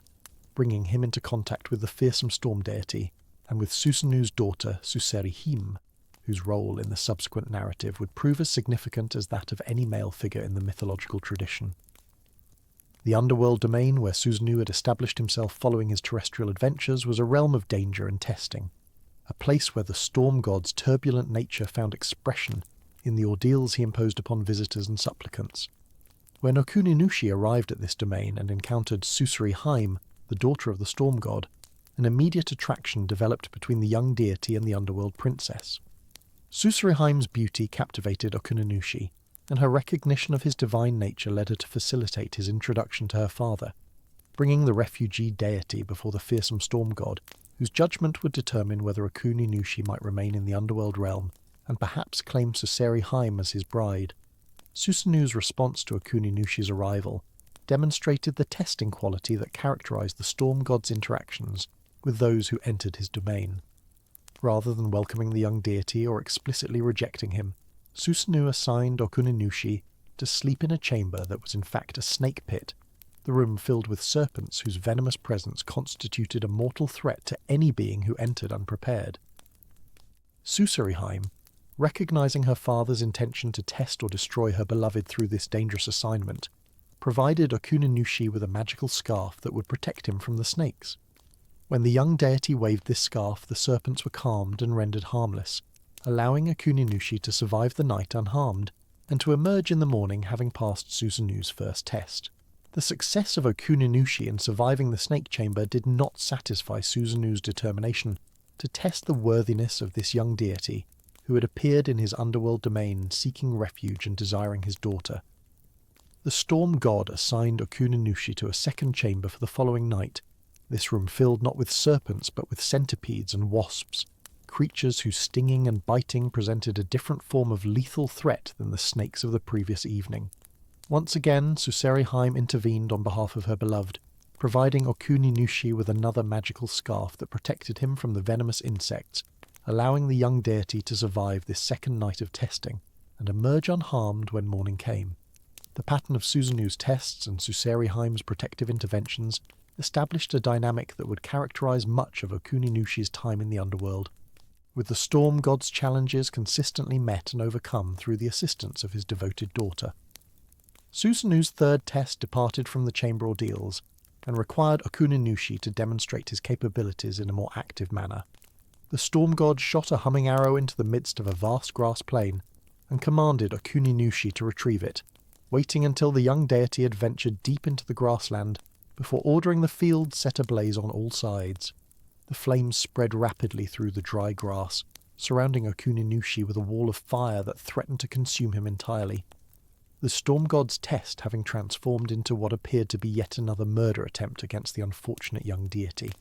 In this moment of mortal peril, assistance came not from Suseri Hime, but from a mouse who appeared before the trapped Okuninushi and revealed that the field was hollow beneath the surface, advising the deity to stamp upon the ground to open a cavity where he might shelter from the flames. Following the mouse's guidance, Okuninushi broke through to an underground space where he waited safely while the fire passed harmlessly overhead, the mouse having also located and retrieved the humming arrow so that Okuninushi might return it to Susanoo and complete the assigned task. The survival of Okuninushi through successive deadly trials began to shift Susanoo's attitude toward the persistent young deity, though whether this shift represented genuine acceptance or merely temporary respite from active hostility remained ambiguous in the mythological accounts. Susanoo permitted Okuninushi to remain in the underworld domain and assigned him the task of grooming the storm god's hair, an intimate service that brought the young deity into close physical proximity with the fearsome ruler of the underworld realm. During this grooming, Okuninushi discovered that Susanoo's hair was infested with centipedes. The presence of these creatures in the storm, god's locks, presenting both a practical challenge and a potential source of disgust or complaint. Suseri Hime once again provided crucial assistance, giving Okuninushi berries and red clay that he could chew and spit out, creating the appearance that he was cracking the centipedes between his teeth and consuming them, rather than merely removing them from Susanoo's hair. This deception pleased the storm god, who interpreted Okuninushi's apparent willingness to eat the vermin from his hair as evidence of devoted service, the successful grooming session contributing to a gradual improvement in relations between Susanoo and the young deity who had sought refuge in his realm. The period of relative harmony between Okuninushi and his formidable host culminated in circumstances that would enable the young deity's escape from the underworld and his assumption of terrestrial lordship. One evening, Susanoo fell into a deep sleep after Okuninushi's grooming service, and the young deity seized this opportunity to take decisive action. Binding Susanoo's hair to the rafters of the dwelling to delay any pursuit, Okuninushi gathered the storm god's most precious possessions, including his great bow and arrows and his magical koto, the stringed instrument whose music possessed supernatural properties. Lifting Suseri Hime onto his back, Okuninushi fled from the underworld domain, racing toward the boundary between the realm of darkness and the terrestrial world above. The escape did not proceed in silence, however, for as Okuninushi ran with his burdens, the magical koto brushed against a tree and emitted a powerful sound that resonated throughout the underworld realm. This music awakened Susanoo from his slumber, and the storm god rose in fury to pursue the thief who had stolen his treasures and his daughter. The binding of Susanoo's hair to the rafters delayed his pursuit only momentarily, the structure of the dwelling collapsing as the storm god tore himself free, but this brief interval proved sufficient for Okuninushi and Suseri Hime to reach the boundary between worlds. As the fleeing couple crossed the threshold separating the underworld from the terrestrial realm, Susanoo arrived at the border and halted his pursuit, either unable or unwilling to cross from his underworld domain into the world above. Standing at this boundary, Susanoo called out to the departing Okuninushi in words that transformed the nature of their relationship from that of hunter and prey to something approaching paternal blessing. The storm god commanded Okuninushi to use the great bow and sword to subdue his treacherous brothers, to take Suseri Hime as his wife, and to build a great palace at the foot of Mount Uka, where he would establish himself as lord of the visible world. Susanoo bestowed upon Okuninushi the title of Okuninushi no Kami, the great lord of the land, confirming through this declaration the sovereignty that the young deity's trials and survival had earned him over the terrestrial realm. The blessing that emerged from pursuit represented a characteristic complexity of Japanese mythological narrative, where antagonism could resolve into recognition, and where tests unto death could prove to be the preparation for legitimate authority. The return of Okuninushi to the terrestrial realm, and his subjugation of his murderous brothers mark the beginning of a new era in the mythological chronology of the Japanese islands, a period when the earth was ruled not by the descendants of Izanagi's purification, or the representatives of celestial authority, but by a deity whose sovereignty had been earned through suffering, death, resurrection, and the successful navigation of underworld ordeals. Okuni-nushi's assumption of terrestrial lordship represented a form of indigenous authority rooted in the earth itself rather than descended from the heavenly realm, his connection to the land deriving from his experiences upon and beneath it rather than from any solar or celestial lineage. This earthly sovereignty would eventually come into tension with the claims of the heavenly deities, but during the period of Okuni-nushi's rule, the terrestrial world flourished under the governance of its great lord. The reign of Okuni-nushi over the land was characterized by the deity's involvement in the establishment of crucial aspects of civilized existence, including the practices of medicine and the cultivation of beneficial relationships between humans and the spiritual realm. The mythological traditions credited Okuni-nushi with the introduction of healing arts to the terrestrial world, his experiences of death and resurrection having provided him with intimate knowledge of the boundaries between life and death, and the means by which damaged bodies might be restored to health. The deity's role as a healer reflected the shamanic dimensions of Japanese religious practice, where the ability to traverse the boundary between realms and to return from death constituted essential qualifications for those who would minister to the sick and dying. Okuni-nushi's governance was not exercised alone, but in partnership with a divine advisor, whose wisdom and capabilities complemented the Great Lord's own attributes. Tsukunabi Kona, a diminutive deity who arrived from across the sea in a tiny boat made from a bean pod and wearing garments fashioned from moth wings, became Okuni-nushi's partner in the project of making the terrestrial world habitable and prosperous.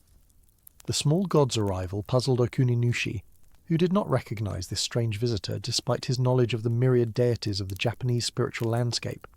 Inquiry revealed that Tsukunabi Kona was a child of the creative deity Kami Musubi, one of the primordial figures who had emerged in the age of cosmic beginnings, and that this diminutive god had fallen from between his parents' fingers and descended to Earth to participate in the development of the terrestrial world. The partnership between Okuni-nushi and Tsukunabi Kona represented a complementary pairing of divine attributes, with the Great Lord's strength and sovereignty balanced by the small god's wisdom and specialized knowledge.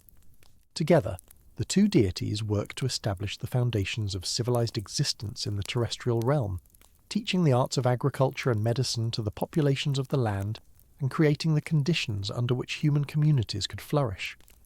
The mythological traditions credited this partnership with the development of remedies for diseases affecting both humans and livestock, the two gods travelling throughout the land and sharing their healing knowledge with those who would benefit from divine instruction in the medical arts.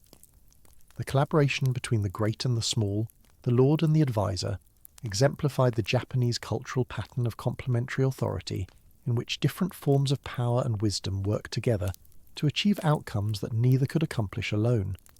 The departure of Tsukunabi Kona from the terrestrial realm preceded the eventual end of Okuni-nushi's sovereignty, the small god departing across the sea to a distant realm and leaving his partner to continue the governance of the land alone. The loss of this wise advisor marked a transition in Okuni-nushi's rule, though the Great Lord continued to exercise authority over the terrestrial domain for an extended period following Tsukunabi Kona's departure. The various traditions preserved in the mythological record suggested different fates for the small god, with some accounts indicating his journey to an otherworldly paradise beyond the sea, and others providing alternative destinations for his final voyage. Regardless of the specific details of his departure, Tsukunabi Kona's removal from the terrestrial realm represented the conclusion of the partnership that had accomplished so much in the development of the land and its inhabitants. The reign of Okuni-nushi introduced into the terrestrial realm not only the benefits of healing knowledge and agricultural practice, but also the complex web of relationships between the visible world and the multitude of spiritual beings who inhabited it. The Great Lord's own journey from persecuted younger brother through death and resurrection to underworld trials and final sovereignty had brought him into contact with numerous supernatural entities, from the serpents and insects of Susanu's test chambers to the helpful mouse of the burning field, and his governance reflected an understanding of the intricate connections between all forms of existence. Under Okuni-nushi's rule, the terrestrial world developed the characteristic Japanese quality of being simultaneously physical and spiritual, a realm where every mountain, river, tree, and stone might house a divine presence, and where human existence unfolded within a landscape populated by countless kami whose influence shaped every aspect of daily life. The spirits who inhabited this world under Okuni-nushi's sovereignty were not limited to the great deities whose names and deeds occupied the central narratives of Japanese mythology, but included countless lesser beings whose presence permeated every aspect of the natural environment. The mountains served as dwelling places for powerful kami, whose influence extended over the surrounding territories, the peaks representing points of connection between the terrestrial and celestial realms, where divine power concentrated and manifested. Rivers and streams housed water spirits whose moods determined the behaviour of the currents, the flooding or receding of waters, and the prosperity or suffering of communities whose existence depended upon access to these aquatic resources. The forest teemed with spiritual presences, some benevolent and some dangerous, whose relationships with human beings passing through their domains determined whether such travellers would emerge safely or fall victim to supernatural malevolence. The governance of this spirit-filled world required not merely the exercise of sovereign authority, but the maintenance of proper relationships between all the various forms of existence that populated the terrestrial realm. Okuni-nushi's own history of suffering and transformation had equipped him with understanding of how the powerful and the weak, the great and the small, the visible and the invisible, might coexist within a functioning cosmic order. The Great Lord's rule established patterns of interaction between human communities and spiritual presences that would persist throughout Japanese history, the practices of propitiation, worship, and respectful coexistence that characterized Shinto tradition, finding their roots in the era of Okuni-nushi's terrestrial sovereignty. The prosperity that flourished under Okuni-nushi's rule attracted the attention of the celestial deities who had remained in the heavenly realm while the Great Lord developed the terrestrial world below. Amaterasu, observing the condition of the land from her position in the high plane of heaven, determined that the time had come for celestial authority to extend over the flourishing terrestrial domain.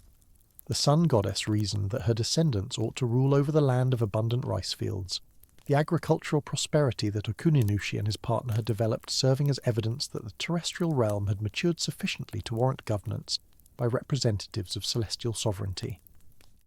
This determination initiated a sequence of events that would eventually transfer authority over the land from its indigenous Great Lord to the descendants of the solar lineage, establishing the mythological foundation for the imperial institution that would characterize Japanese political organization for millennia to come. The celestial claim to terrestrial authority was not immediately accepted by Okuni-nushi or by the other earthly deities who had flourished under his governance. The Great Lord had earned his sovereignty through suffering and trial, had developed the land through partnership and wisdom, and had established relationships with the myriad spirits who inhabited the terrestrial realm. The assertion that this hard-won authority should be surrendered to celestial representatives who had played no role in the development of the land presented a challenge that could not be resolved through simple declaration of divine will. The heavenly deities would need to negotiate, persuade, or compel the transfer of sovereignty, their efforts to achieve this transfer constituting a significant portion of the mythological narrative and revealing the complex dynamics through which legitimate authority was understood to be established in the Japanese cosmological framework. Amaterasu's first attempt to secure the submission of the terrestrial realm involved the dispatch of a divine emissary, who was charged with descending to the land and negotiating or demanding Okuni-nushi's surrender of sovereignty. The god selected for this initial mission descended from heaven to earth, but proved unequal to the task assigned to him, the emissary becoming enamoured of the terrestrial realm and aligning himself with Okuni-nushi rather than pursuing the interests of the celestial powers who had sent him. This defection represented a significant setback for Amaterasu's project of extending celestial authority over the land, the failed embassy demonstrating that the attractions of the terrestrial world and the influence of its Great Lord were capable of undermining the loyalty of even divine representatives sent to subordinate it. The failure of the first emissary prompted Amaterasu to dispatch a second divine messenger, charged with the same mission of securing terrestrial submission to celestial authority. This second god likewise descended from the heavenly realm to the land below, but like his predecessor, he failed to accomplish the assigned task, either succumbing to the attractions of terrestrial existence or proving incapable of overcoming Okuni-nushi's resistance to the surrender of sovereignty. The repeated failure of diplomatic missions to achieve the desired transfer of authority suggested that more forceful means might be required, the pattern of unsuccessful embassies building toward an eventual confrontation between celestial power and terrestrial sovereignty. The third embassy from heaven employed a different approach, the celestial deities selecting for this mission a warrior god whose martial capabilities might succeed, where diplomatic representatives had failed. Takemikazuchi, the deity of thunder and swords who had been born from the blood dripping from the blade used to slay Kagutsuchi, descended to the terrestrial realm as Amaterasu's champion, his fearsome power representing the military dimension of celestial authority that had not been previously deployed in the effort to subordinate the land. The thunder god's descent to earth marked an escalation in the conflict between heavenly and terrestrial power, his presence constituting an implicit threat that force would be employed if negotiation failed to achieve the surrender of sovereignty that the celestial deities demanded. Takemikazuchi's embassy confronted not Okuninushi directly, but the great lord's son Kotoshiranushi, who was engaged in fishing when the thunder god arrived to deliver heaven's demands. The divine fisherman, informed of the celestial claim to sovereignty over the land, declared his acceptance of this claim and submitted to the authority of Amaterasu's representative, without resistance or negotiation. Kotoshiranushi immediate surrender did not, however, conclude the matter, for Okuninushi had another son whose response to the celestial demands would prove markedly different from his brother's quick capitulation. Takeminakata, the second son of Okuninushi, responded to Takemikazuchi's embassy with defiance rather than submission, challenging the thunder god to a contest of strength to determine whether celestial or terrestrial power would prevail. The confrontation between these two divine warriors took the form of a grasping contest, each deity seizing the other's arm in a test of supernatural strength. When Takeminakata grasped Takemikazuchi's arm, the thunder god transformed his limb first into an icicle and then into a sword blade, the shape-shifting demonstrating the superior capabilities of the celestial warrior. When the positions reversed and Takemikazuchi grasped Takeminakata's arm, the thunder god crushed the limb as easily as one might crush a reed stalk, the devastating injury demonstrating the overwhelming power that heaven could bring to bear against terrestrial resistance. The defeated Takeminakata fled from the confrontation with Takemikazuchi, the injured deity racing across the land in an attempt to escape from the celestial warrior who pursued him relentlessly. The chase concluded at Lake Suwa in the mountainous interior of the main island, where Takeminakata turned to face his pursuer and begged for his life, surrendering his resistance to celestial authority in exchange for being permitted to remain at the lake rather than being destroyed entirely.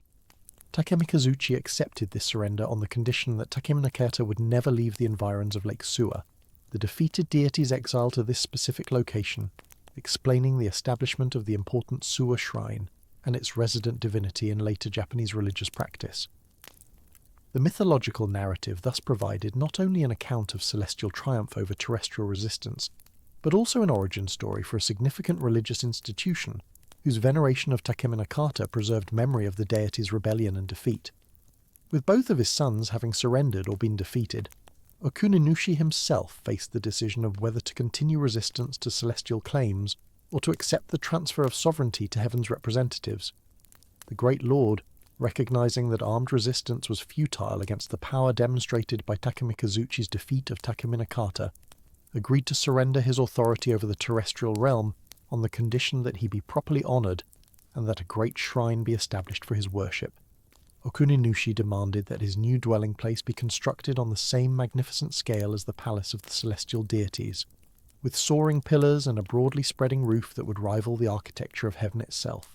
This demand represented not merely personal vanity, but a negotiated settlement in which terrestrial sovereignty was surrendered in exchange for the maintenance of terrestrial dignity, the great lord accepting subordination to celestial authority, while securing recognition of the honour and worship due to one who had ruled the land and developed it for the benefit of its inhabitants.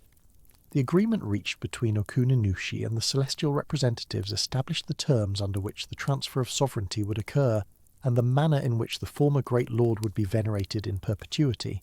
The great shrine promised to Okuninushi would eventually be constructed at Izumo, the location representing both the region where Susanoo had performed his heroic deeds against the eight-headed serpent and the centre from which Okuninushi had exercised his terrestrial lordship. The Izumo Grand Shrine would become one of the most important religious sites in Japan, its veneration of Okuninushi preserving the memory of the Great Lord's reign and acknowledging the legitimacy of his authority, even as that authority was transferred to the descendants of the solar lineage. The mythological narrative thus established not only the celestial claim to sovereignty, but also the continuing respect owed to the indigenous powers, whose earlier rule had prepared the land for its ultimate governance by the imperial line. The submission of Okuninushi and the defeat of terrestrial resistance prepared the way for the descent of celestial authority to the earthly realm, the fundamental transfer of power that would establish the divine origins of Japanese imperial rule. Amaterasu, having secured the surrender of the land's indigenous ruler, could now proceed with the installation of her representative as sovereign over the terrestrial domain that had been brought under celestial control. The mythology of Shinto would remember this transition as the moment when heaven and earth were united under a single line of authority, the descendants of the sun goddess assuming governance over a realm that had been developed by others, but that was now legitimately theirs to rule.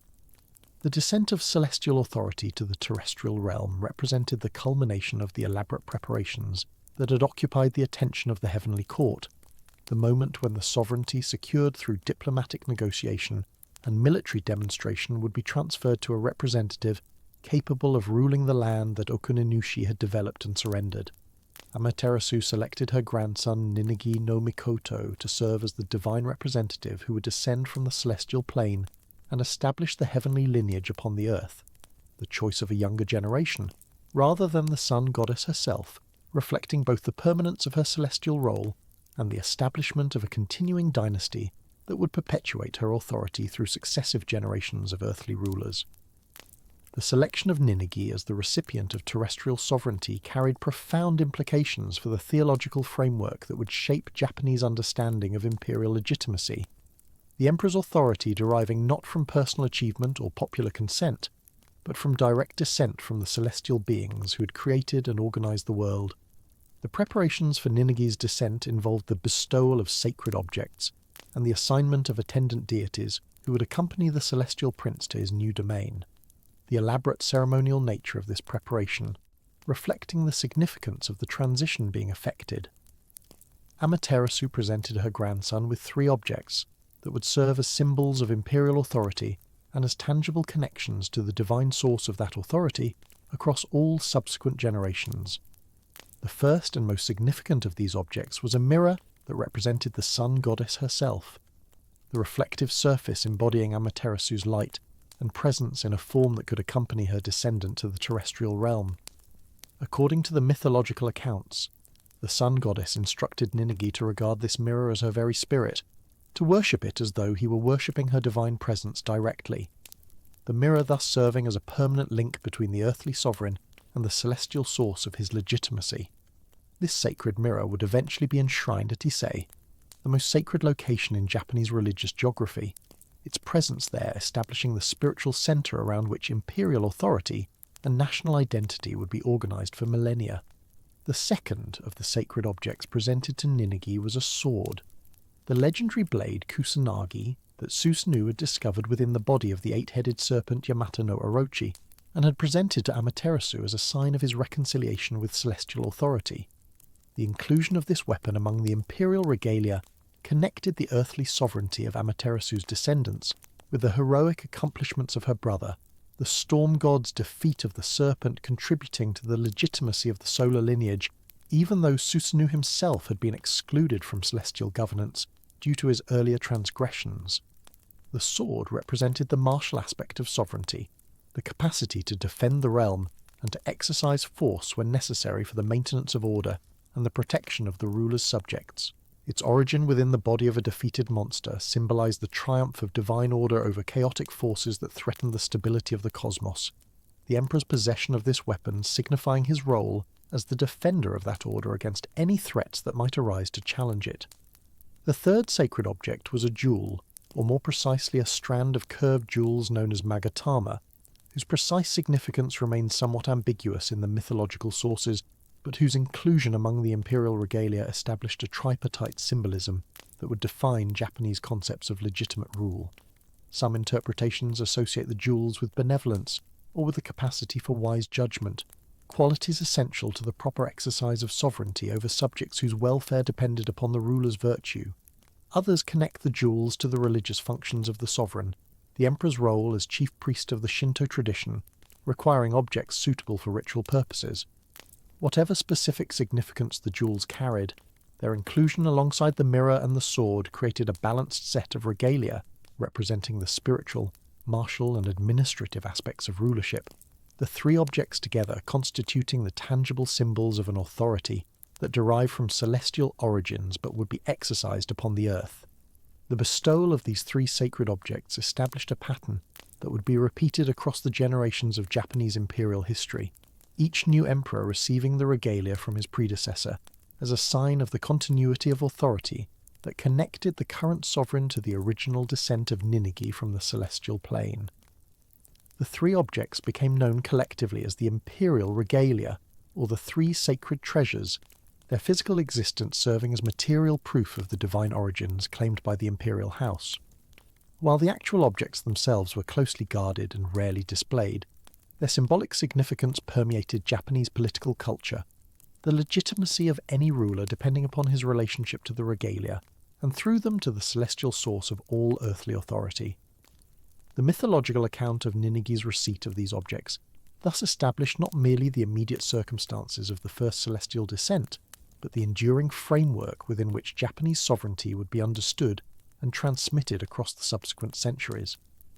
Accompanying Ninigi on his descent were various deities who would serve as his advisors, attendants, and the ancestors of the noble clans who would eventually surround the imperial throne. The mythology preserves the names and functions of these attendant deities, their inclusion in the descent narrative establishing the divine origins not only of the imperial family itself, but of the aristocratic lineages whose service to the throne would define Japanese political structure. Among these divine attendants were the ancestors of the families who would serve as hereditary priests at the most important shrines, their religious functions deriving from the roles assigned to their celestial forebears during the original descent. The court nobility of later Japanese history would trace their lineages back to these attendant deities, their status and privileges justified by the service their ancestors had rendered during the foundational moment when celestial authority was established upon the earth. The actual descent of Ninigi from the celestial plane to the terrestrial realm took place through the clouds that separated heaven from earth, the celestial prince making his way down through the atmospheric boundary that marked the transition between divine and earthly domains. The mythology describes the appearance of a figure at the crossroads of heaven who seemed to illuminate both the celestial plane above and the terrestrial realm below, a being of such remarkable appearance that Ninigi dispatched one of his attendant goddesses to investigate this presence before proceeding further with his descent. The figure at the crossroads proved to be Sarutahiko, a powerful deity whose long nose and imposing stature marked him as a being of extraordinary significance, his position at the boundary between realms suggesting his function as a guardian or intermediary between the celestial and terrestrial domains. The goddess sent to investigate Sarutahiko's presence was Ameno Uzumi, the same shamanic figure whose provocative dance had drawn Amaterasu from the cave and restored light to the world.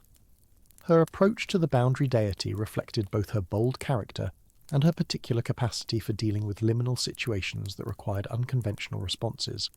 The mythology describes the interaction between Uzume and Sarutahiko in terms that suggest both confrontation and negotiation, the goddess challenging the boundary deity to explain his presence while simultaneously establishing a relationship that would have lasting consequences for Japanese religious practice. Sarutahiko explained that he had come to serve as a guide for the celestial procession, to lead Ninigi and his divine attendants to their proper destination upon the earth, his knowledge of the terrestrial realm making him an essential companion for beings who had never before descended from the celestial plane.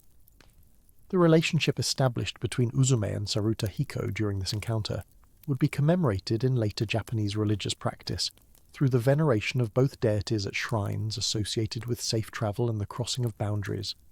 Sarutahiko became particularly associated with crossroads and with the guidance of travellers, his role in leading the celestial descent transforming into a more general function as a protector of those who journeyed between different locations or different states of being. The goddess Uzumi, for her part, maintained her association with shamanic practices and with the mediation between different realms of existence, her capacity for crossing boundaries that others could not traverse, establishing her as a figure of particular significance for religious specialists whose functions required access to normally inaccessible domains. The destination selected for Ninigi's establishment upon the earth was the region of Himuka, located in the southeastern portion of the island of Kyushu. The choice of this location establishing a geographical starting point for the spread of celestial authority across the Japanese islands. The mythology describes Ninigi's assessment of his new domain in favourable terms, the celestial prince declaring that the land faced the sunrise and was a good place for establishing his residence in the beginning of his earthly rule. The selection of a location facing the rising sun carried obvious symbolic significance, given Ninigi's descent from the sun goddess, the orientation of his new realm toward the source of Amaterasu's light reinforcing the connection between earthly sovereignty and celestial authority. From this southeastern starting point, the divine lineage would eventually expand its control across the islands, the subsequent mythology tracing the gradual extension of imperial power from Kyushu toward the central regions that would eventually become the political heartland of Japanese civilization. The establishment of Ninigi upon the earth initiated a new phase in the mythological narrative, a period in which the celestial lineage would interact with the terrestrial realm and its indigenous inhabitants in ways that generated both alliances and conflicts. The Divine Prince's encounters with the beings and circumstances of his new domain produced stories that explained various features of the natural world, while also developing the characterization of the celestial lineage as it adapted to earthly existence. Chief among these encounters was Ninigi's meeting with Konohana Sakuya Hime, the goddess of flowers and specifically of the cherry blossoms, whose brief and beautiful blooming would become one of the most powerful symbols in Japanese aesthetic culture. The meeting between the celestial prince and the flower goddess initiated a relationship whose consequences would shape not only the immediate narrative, but the fundamental character of human existence, as understood within the Japanese mythological framework. Konohana Sakuya Hime was the daughter of Oyamatsumi, the great mountain deity who controlled the peaks and slopes that defined the Japanese landscape. Her beauty, associated with the delicate transience of the cherry blossoms from which she took her name, captivated Ninigi, who immediately sought to marry her and make her his consort in his new terrestrial domain. The celestial prince's attraction to the flower goddess represented the integration of heavenly authority with earthly beauty, the union of the solar lineage with the natural powers that governed the landscape over which that lineage would rule. Ninigi's request for Konohana Sakuya Hime's hand was addressed to her father Oyamatsumi, whose response to the proposal would carry profound implications for the subsequent history of the celestial lineage, and, by extension, for the nature of human life itself. Oyamatsumi, pleased by the honour of a proposal from the celestial prince, agreed to the marriage and sent his daughter to Ninigi's residence. However, the mountain deity also sent Konohana Sakuya Hime's elder sister, Iwanaga Hime, whose name associated her with the enduring permanence of rock rather than the fleeting beauty of blossoms. Oyamatsumi intended both sisters to become consorts of the celestial prince, the combination of rock and flower representing the union of permanence and beauty, of enduring stability and transient grace. The mountain deity's gift of both daughters carried within it a blessing that would have granted the celestial lineage lives as lasting as stone while also possessing the beauty of flowers, an ideal combination that would have established the imperial line as essentially immortal while remaining aesthetically pleasing. Ninigi's response to Oyamatsumi's dual gift, however, disrupted this intended blessing in ways that would have permanent consequences. The celestial prince, enchanted by the beauty of the flower goddess, but repelled by the less attractive appearance of the rock goddess, accepted Konohana Sakuya Hime as his consort, but rejected Iwanaga Hime and sent her back to her father in shame. This rejection of the elder sister while accepting the younger one violated not only the mountain deity's intentions, but the principle that true sovereignty required the acceptance of permanence as well as beauty, of enduring strength as well as transient grace. Oyamatsumi's response to Ninigi's selective acceptance revealed the consequences that would follow from the celestial prince's choice, consequences that would affect not only the immediate couple, but all of their descendants, including the emperors, who would rule Japan through subsequent ages. The mountain deity declared that by accepting only the flower goddess while rejecting the rock goddess, Ninigi had chosen for his lineage lives that would resemble the brief blooming of the cherry blossoms, rather than the enduring permanence of mountain stone. The descendants of the celestial prince, including the emperors who would trace their ancestry to this union, would live and die like the flowers that fell from the trees after their brief period of beauty, their mortality a direct consequence of Nineveh's rejection of the gift that would have granted them immortality. This mythological explanation for human mortality, or at least for the mortality of the imperial lineage, connected the fundamental fact of human finitude to a specific ancestral choice, the celestial prince's preference for beauty over permanence, establishing a pattern that would repeat itself throughout human experience. The story of Nineveh's choice and its consequences provided a narrative framework for understanding the relationship between beauty and death that would become central to Japanese aesthetic sensibility. The cherry blossom, whose brief and beautiful flowering followed by swift decline came to symbolize the poignant transience of all worldly things, derived its significance in part from this mythological association with Nineveh's fateful choice. The Japanese aesthetic concept of mono no aware, the bittersweet awareness of impermanence that pervades so much of Japanese art and literature, found its mythological foundation in the story of the celestial prince, who chose the flower goddess over the rock goddess, and thereby condemned his descendants to lives of beauty followed by inevitable decay. The brevity of human life, rather than being simply a biological fact to be lamented, became a source of aesthetic value, the impermanence that resulted from Nineveh's choice lending a poignant beauty to existence that immortality could never have possessed. The union of Ninigi and Konohana Sakuya Hime, despite the shadow cast by the rejected Iwanaga Hime, proved fruitful, the flower goddess becoming pregnant shortly after her marriage to the celestial prince.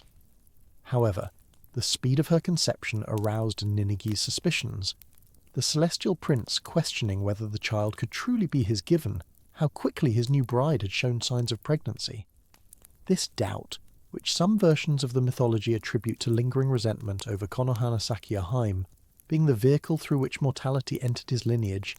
threatened to undermine the legitimacy of the offspring who would continue the celestial line upon the earth. The flower goddess, insulted by her husband's suspicions regarding her fidelity,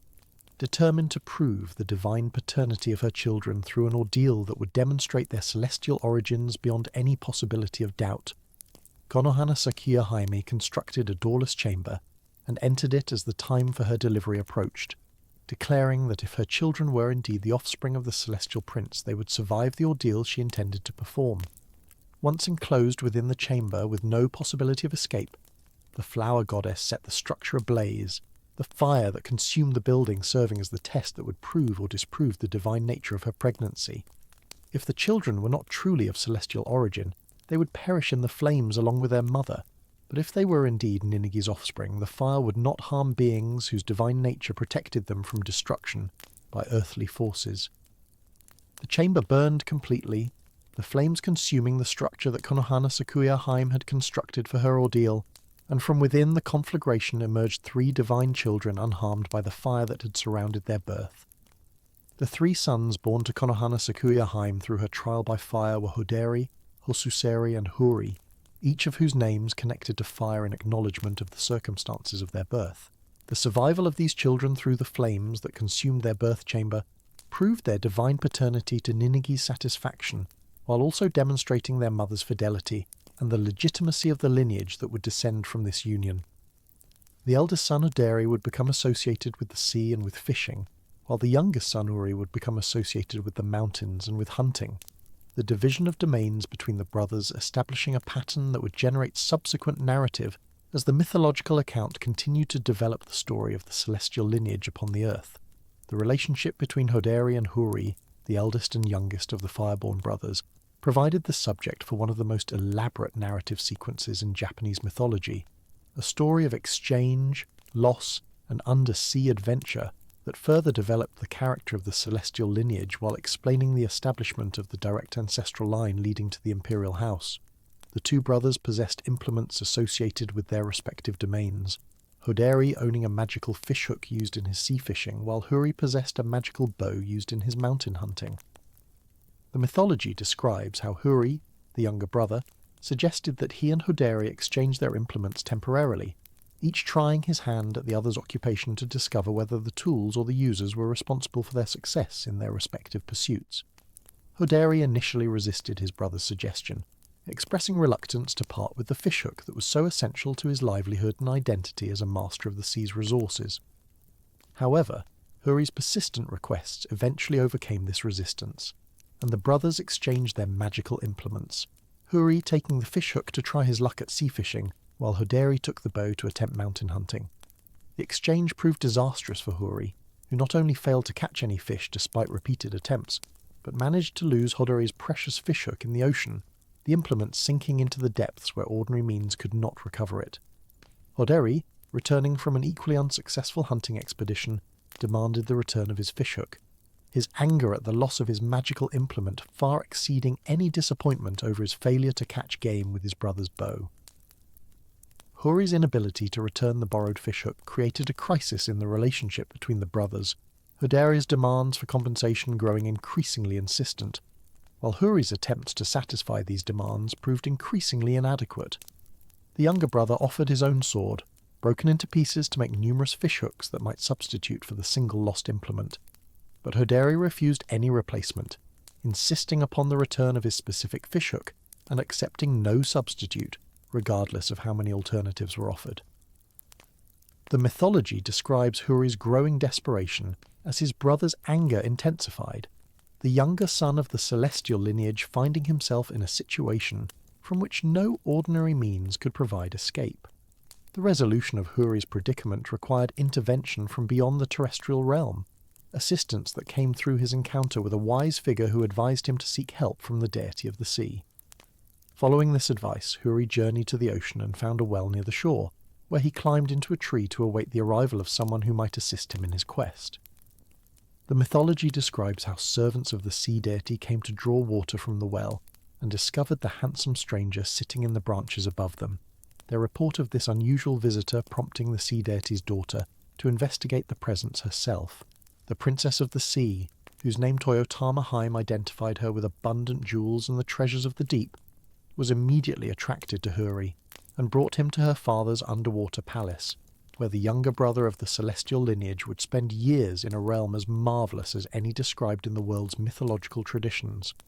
The palace of the sea deity, Watatsumi, existed beneath the waves in a realm where the ordinary limitations of terrestrial existence did not apply, its architecture and appointments surpassing anything that the surface world could offer, while providing Huri with an environment of wonder and luxury that made the passage of time almost imperceptible. The walls of this underwater palace were constructed from fish scales that shimmered with iridescent colours, the chambers decorated with coral formations that grew into elaborate patterns, resembling the most sophisticated artistic creations, while gardens of seaweed swayed in currents that carried no chill and posed no threat to breathing visitors who had been welcomed into the sea deity's domain. Toyotama Haim's affection for the handsome stranger proved reciprocal, and the sea deity, recognizing in Huri the celestial lineage that connected him to the highest powers of the cosmos, consented to the marriage of his daughter to this grandson of the sun goddess who had descended to seek assistance with his brotherly conflict. The marriage ceremonies in the underwater palace combined the customs of the celestial and oceanic realms, the union between Huri and Toyotama Haim creating another of those connections between different orders of divine power that characterize the Japanese mythological understanding of how sacred authority passed through generations and across the boundaries separating different domains of existence. The years that Huri spent in the palace beneath the waves passed with the dreamlike quality that mythology often attributes to sojourns in supernatural realms, time flowing differently in the sea deity's domain than it did upon the terrestrial surface where his brother Hoderi continued to nurse grievances over the lost fishhook. The mythology records that Huri lived 3 years in the underwater palace, his time filled with the pleasures of his marriage to Toyotama Haim and the wonders of an environment where the constraints of ordinary existence had been suspended. Yet the memory of his original quest eventually reasserted itself, despite the distractions of his new circumstances. The recollection of his brother's anger and the shame of his failure to return the borrowed implement prompted Huri to express sadness to his wife, who questioned him regarding the source of his melancholy after years of apparent contentment in her father's realm.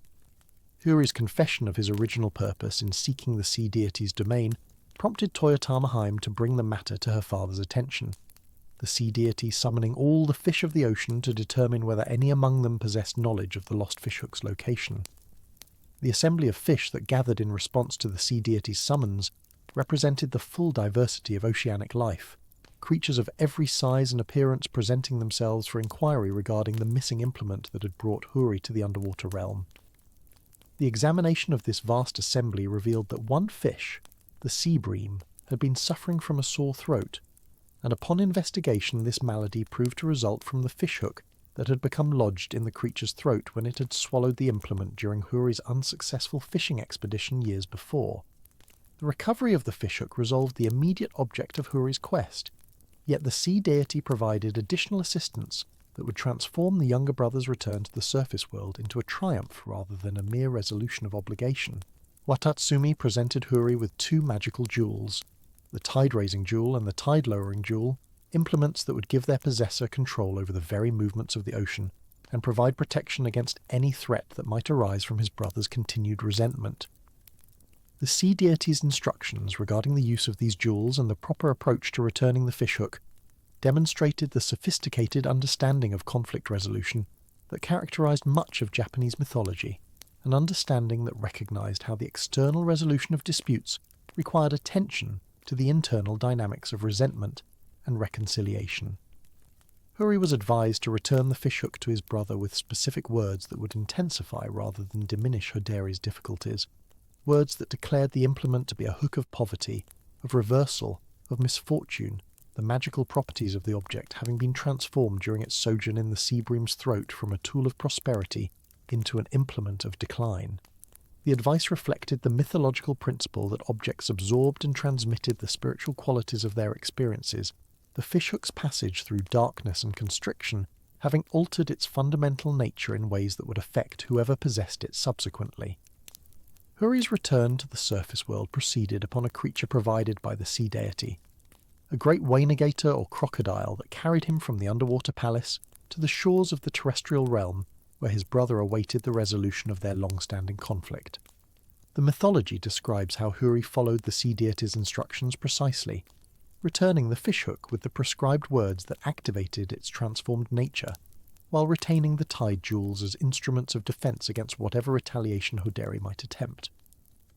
The elder brother's acceptance of the returned fishhook initiated his decline from prosperity, his fishing expeditions producing progressively smaller catches, while his circumstances deteriorated in accordance with the curse that now resided within his previously magical implement. Hoderi's growing desperation eventually drove him to attack his younger brother, attempts at violence that Huri countered through deployment of the tide jewels, raising the waters to threaten drowning when Hoderi advanced aggressively, and lowering them to provide relief when his brother submitted and pleaded for mercy.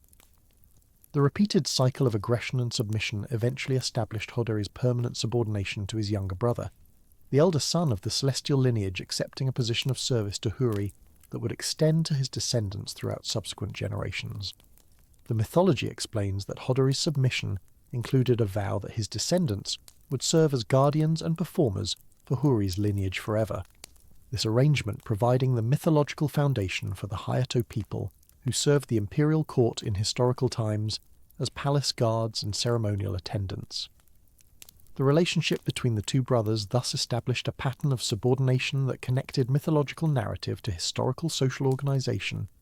the defeat and submission of Hoderi explaining and legitimizing the service relationships that characterized actual Japanese political arrangements, while demonstrating how current institutions derive their authority from events in the Age of the Gods. The story of Huri and Hoderi contained within it numerous elements that would resonate throughout Japanese religious and cultural tradition, themes of exchange and loss, of journeys to other realms and transformative encounters with supernatural powers, of rivalry between brothers resolved through divine intervention and the acquisition of magical implements. The undersea palace where Huri spent his 3 years of marriage represented one of the most fully developed images of a supernatural realm in Japanese mythology, its description influencing subsequent artistic and literary representations of underwater worlds while providing a template for understanding encounters between human beings and the powers that dwelt in domains beyond ordinary terrestrial existence. The sea deity's daughter, Toyotama Hai, would herself become a significant figure in the continuation of the mythological narrative, her pregnancy during Huri's stay in her father's realm producing consequences that would advance the celestial lineage toward its ultimate establishment as the ruling house of the Japanese islands. Toyotama Heim's pregnancy advanced during the period following Huri's return to the surface world, and as her delivery approached, the Princess of the Sea journeyed from her underwater realm to join her husband on the terrestrial shore.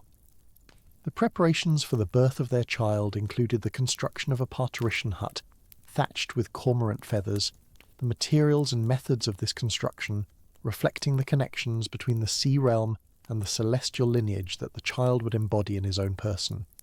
Toyotama Heim extracted from Huri a promise that he would not attempt to observe her during the delivery, the request for privacy during childbirth echoing similar prohibitions in mythological traditions worldwide, while carrying specific significance within the context of her nature as a being from the underwater realm.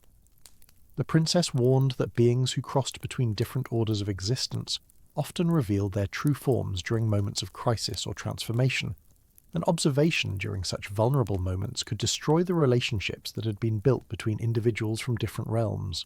The mythology recounts how Huri's curiosity overcame his promise as his wife's labour progressed,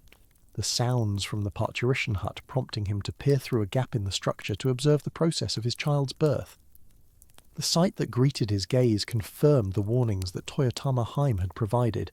for in the extremity of childbirth she had reverted to her original form, revealing herself as a great dragon or sea creature rather than the beautiful princess who had welcomed him to her father's palace.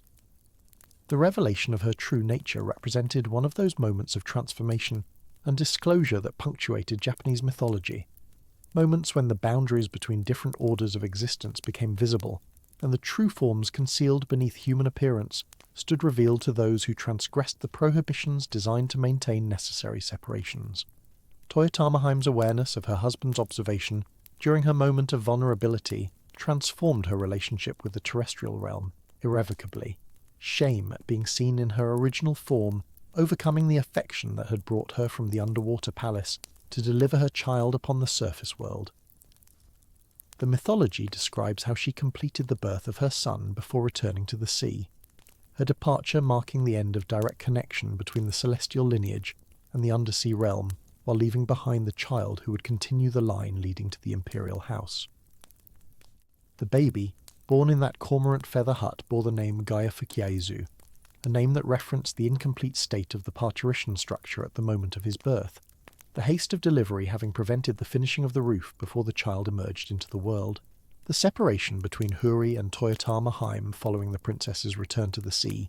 created circumstances requiring alternative arrangements for the child's nurture, assistance that came through Toyotama Heim's younger sister Tamayori Heim, who was sent from the underwater realm to raise her nephew in place of his departed mother. The presence of this aunt from the sea deity's palace maintained connection between the child of the celestial lineage and the oceanic powers that had figured so prominently in his parents' story, while providing the nurture necessary for Ugaya Fukiaizu's development from infant to adult. The relationship between aunt and nephew would eventually transform into something more significant for the continuation of the mythological narrative, Tamayori Heim becoming not merely the foster mother, but eventually the wife of the child she had raised, the marriage between them producing the sons who would complete the mythological phase of Japanese prehistory and establish direct rule over the terrestrial realm. The sons born to Ugaya Fukiaizu and Tamayori Heim numbered 4, their births marking the final generation before the mythological narrative would give way to the legendary account of the conquest and unification that established imperial rule over the Japanese islands. The youngest of these 4 brothers, whose later name Jimmu would become synonymous with the founding of the Japanese state, emerged from the mythological framework carrying within his lineage the combined powers of the sun goddess, the storm god, the fire deity, the sea god, and all the celestial and terrestrial forces that had generated the cosmos, and populated it with sacred powers. The concentration of divine ancestry within this single figure represented the culmination of all the genealogical developments that had preceded him,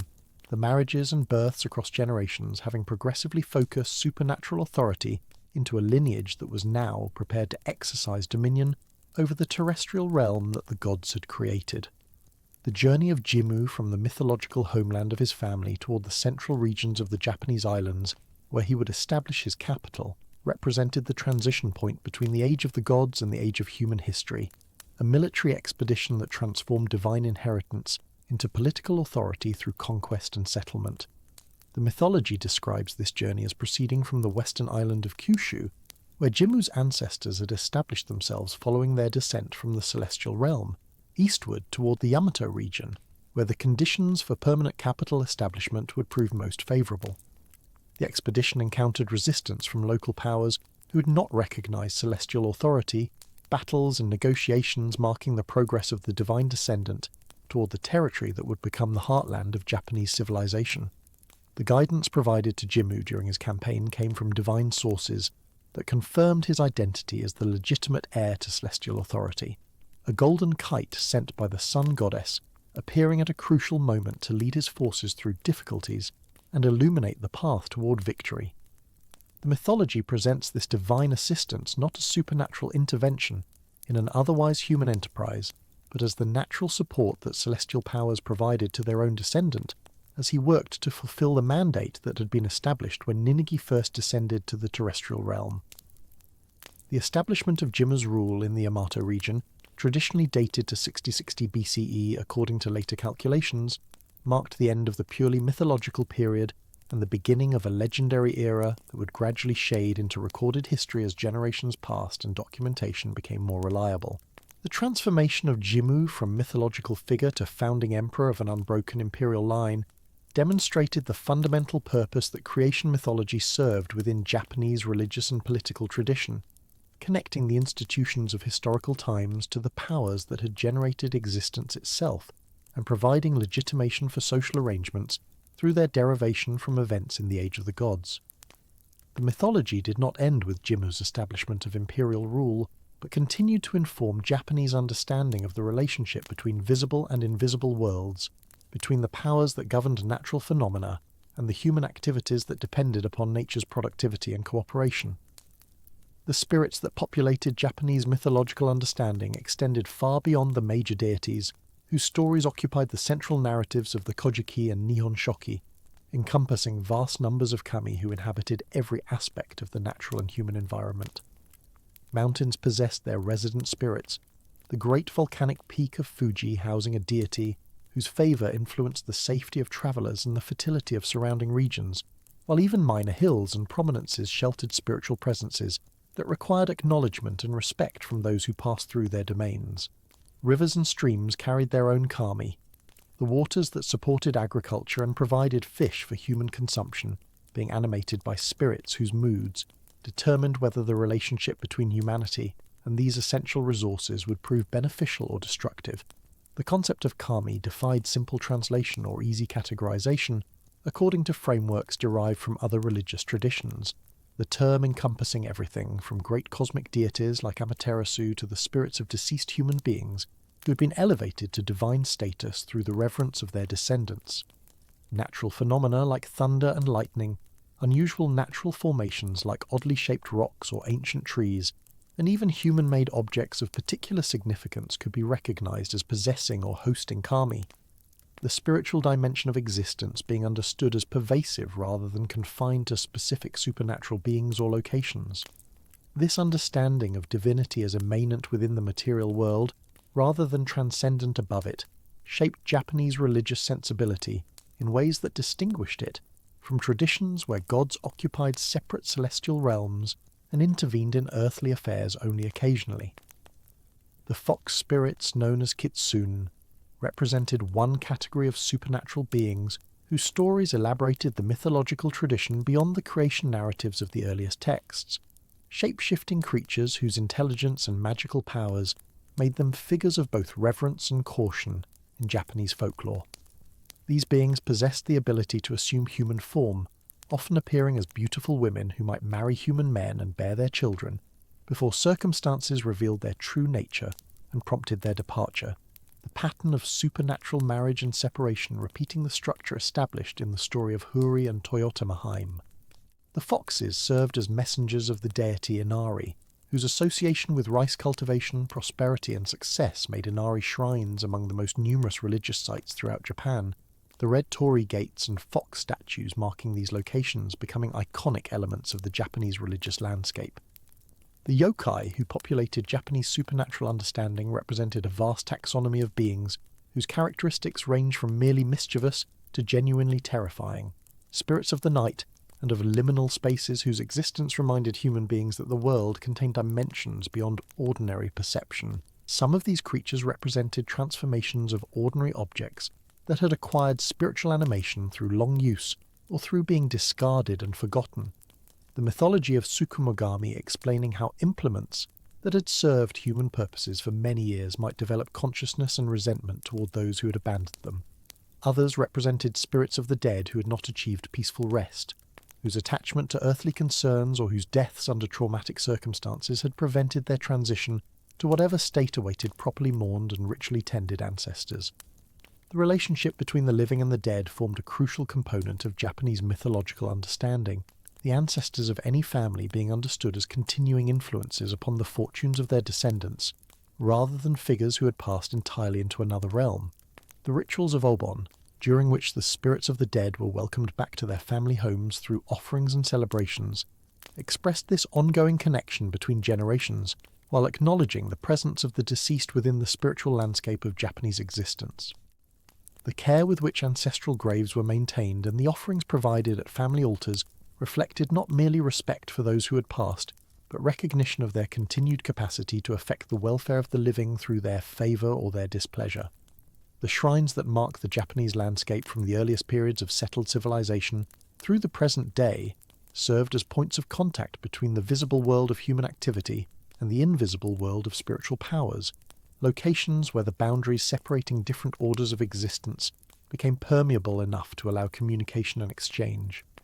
The architectural elements of these shrines, the torii gates marking transitions from profane to sacred space,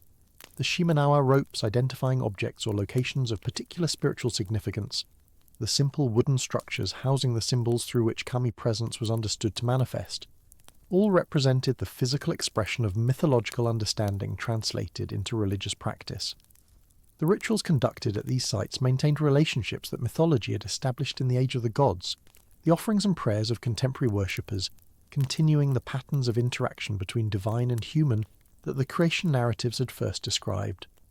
The seasonal festivals that punctuated the Japanese year carried within them the mythological understandings that had shaped religious consciousness since the earliest periods, celebrations of planting and harvest acknowledging the kami, whose cooperation ensured agricultural success, while festivals of purification addressed the accumulation of spiritual pollution that ordinary existence inevitably generated.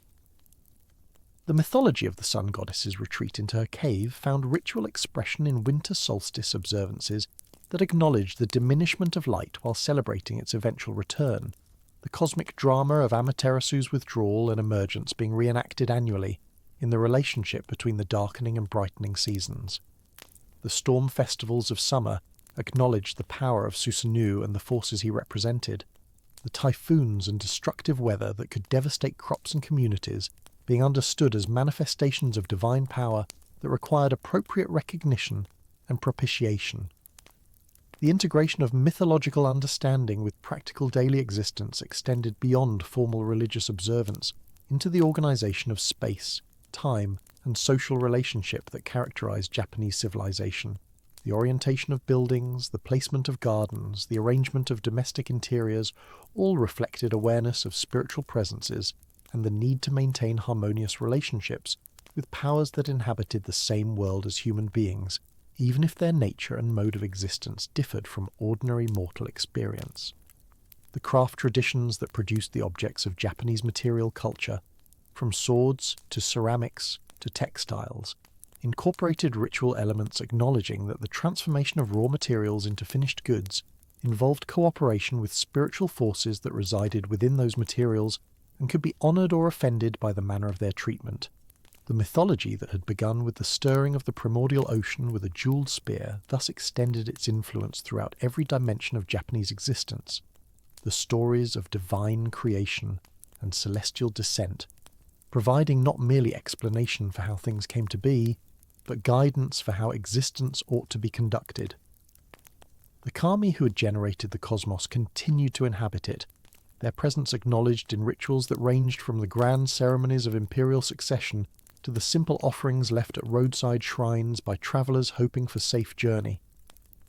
The imperial line that traced its ancestry to the sun goddess herself maintained its position as the symbolic centre of Japanese civilization, the mythology that supported this claim having proven remarkably durable across centuries of political transformation and cultural change.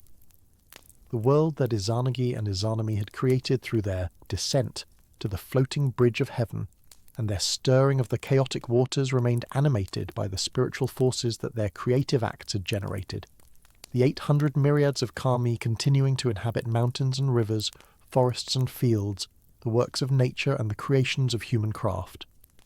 The sun that rose each morning over the Japanese islands carried within its light the presence of Amaterasu,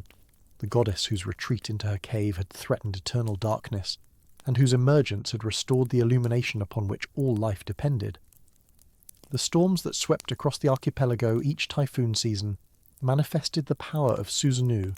the turbulent deity whose exile from heaven had not diminished his capacity to affect the terrestrial world that his rampage through his sister's domain had so dramatically demonstrated.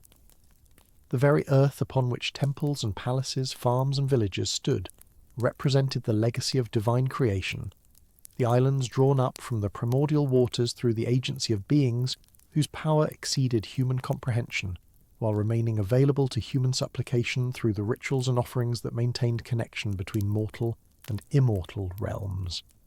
The mythology of Japan thus constituted not merely a collection of ancient stories preserved as literary or historical curiosities, but a living framework through which generation after generation understood their place within a cosmos, animated by sacred presence and governed by relationships established in the age when gods walked the newly formed earth. The unbroken imperial line that Jimmu had founded, the shrine practices that continued at Ise and Izumo, and thousands of lesser sacred sites, the festivals and observances that marked the passage of seasons and the transitions of human life, all represented the continuing expression of mythological consciousness that had first taken shape when creative deities descended from the high plane of heaven to give form to the formless and life to the lifeless. The jewelled spear that had stirred the ocean in that primordial moment continued its stirring across the centuries, the mythology it had initiated still shaping the understanding of a people whose islands had emerged from that first creative act, and whose existence remained connected to the powers that act had brought into being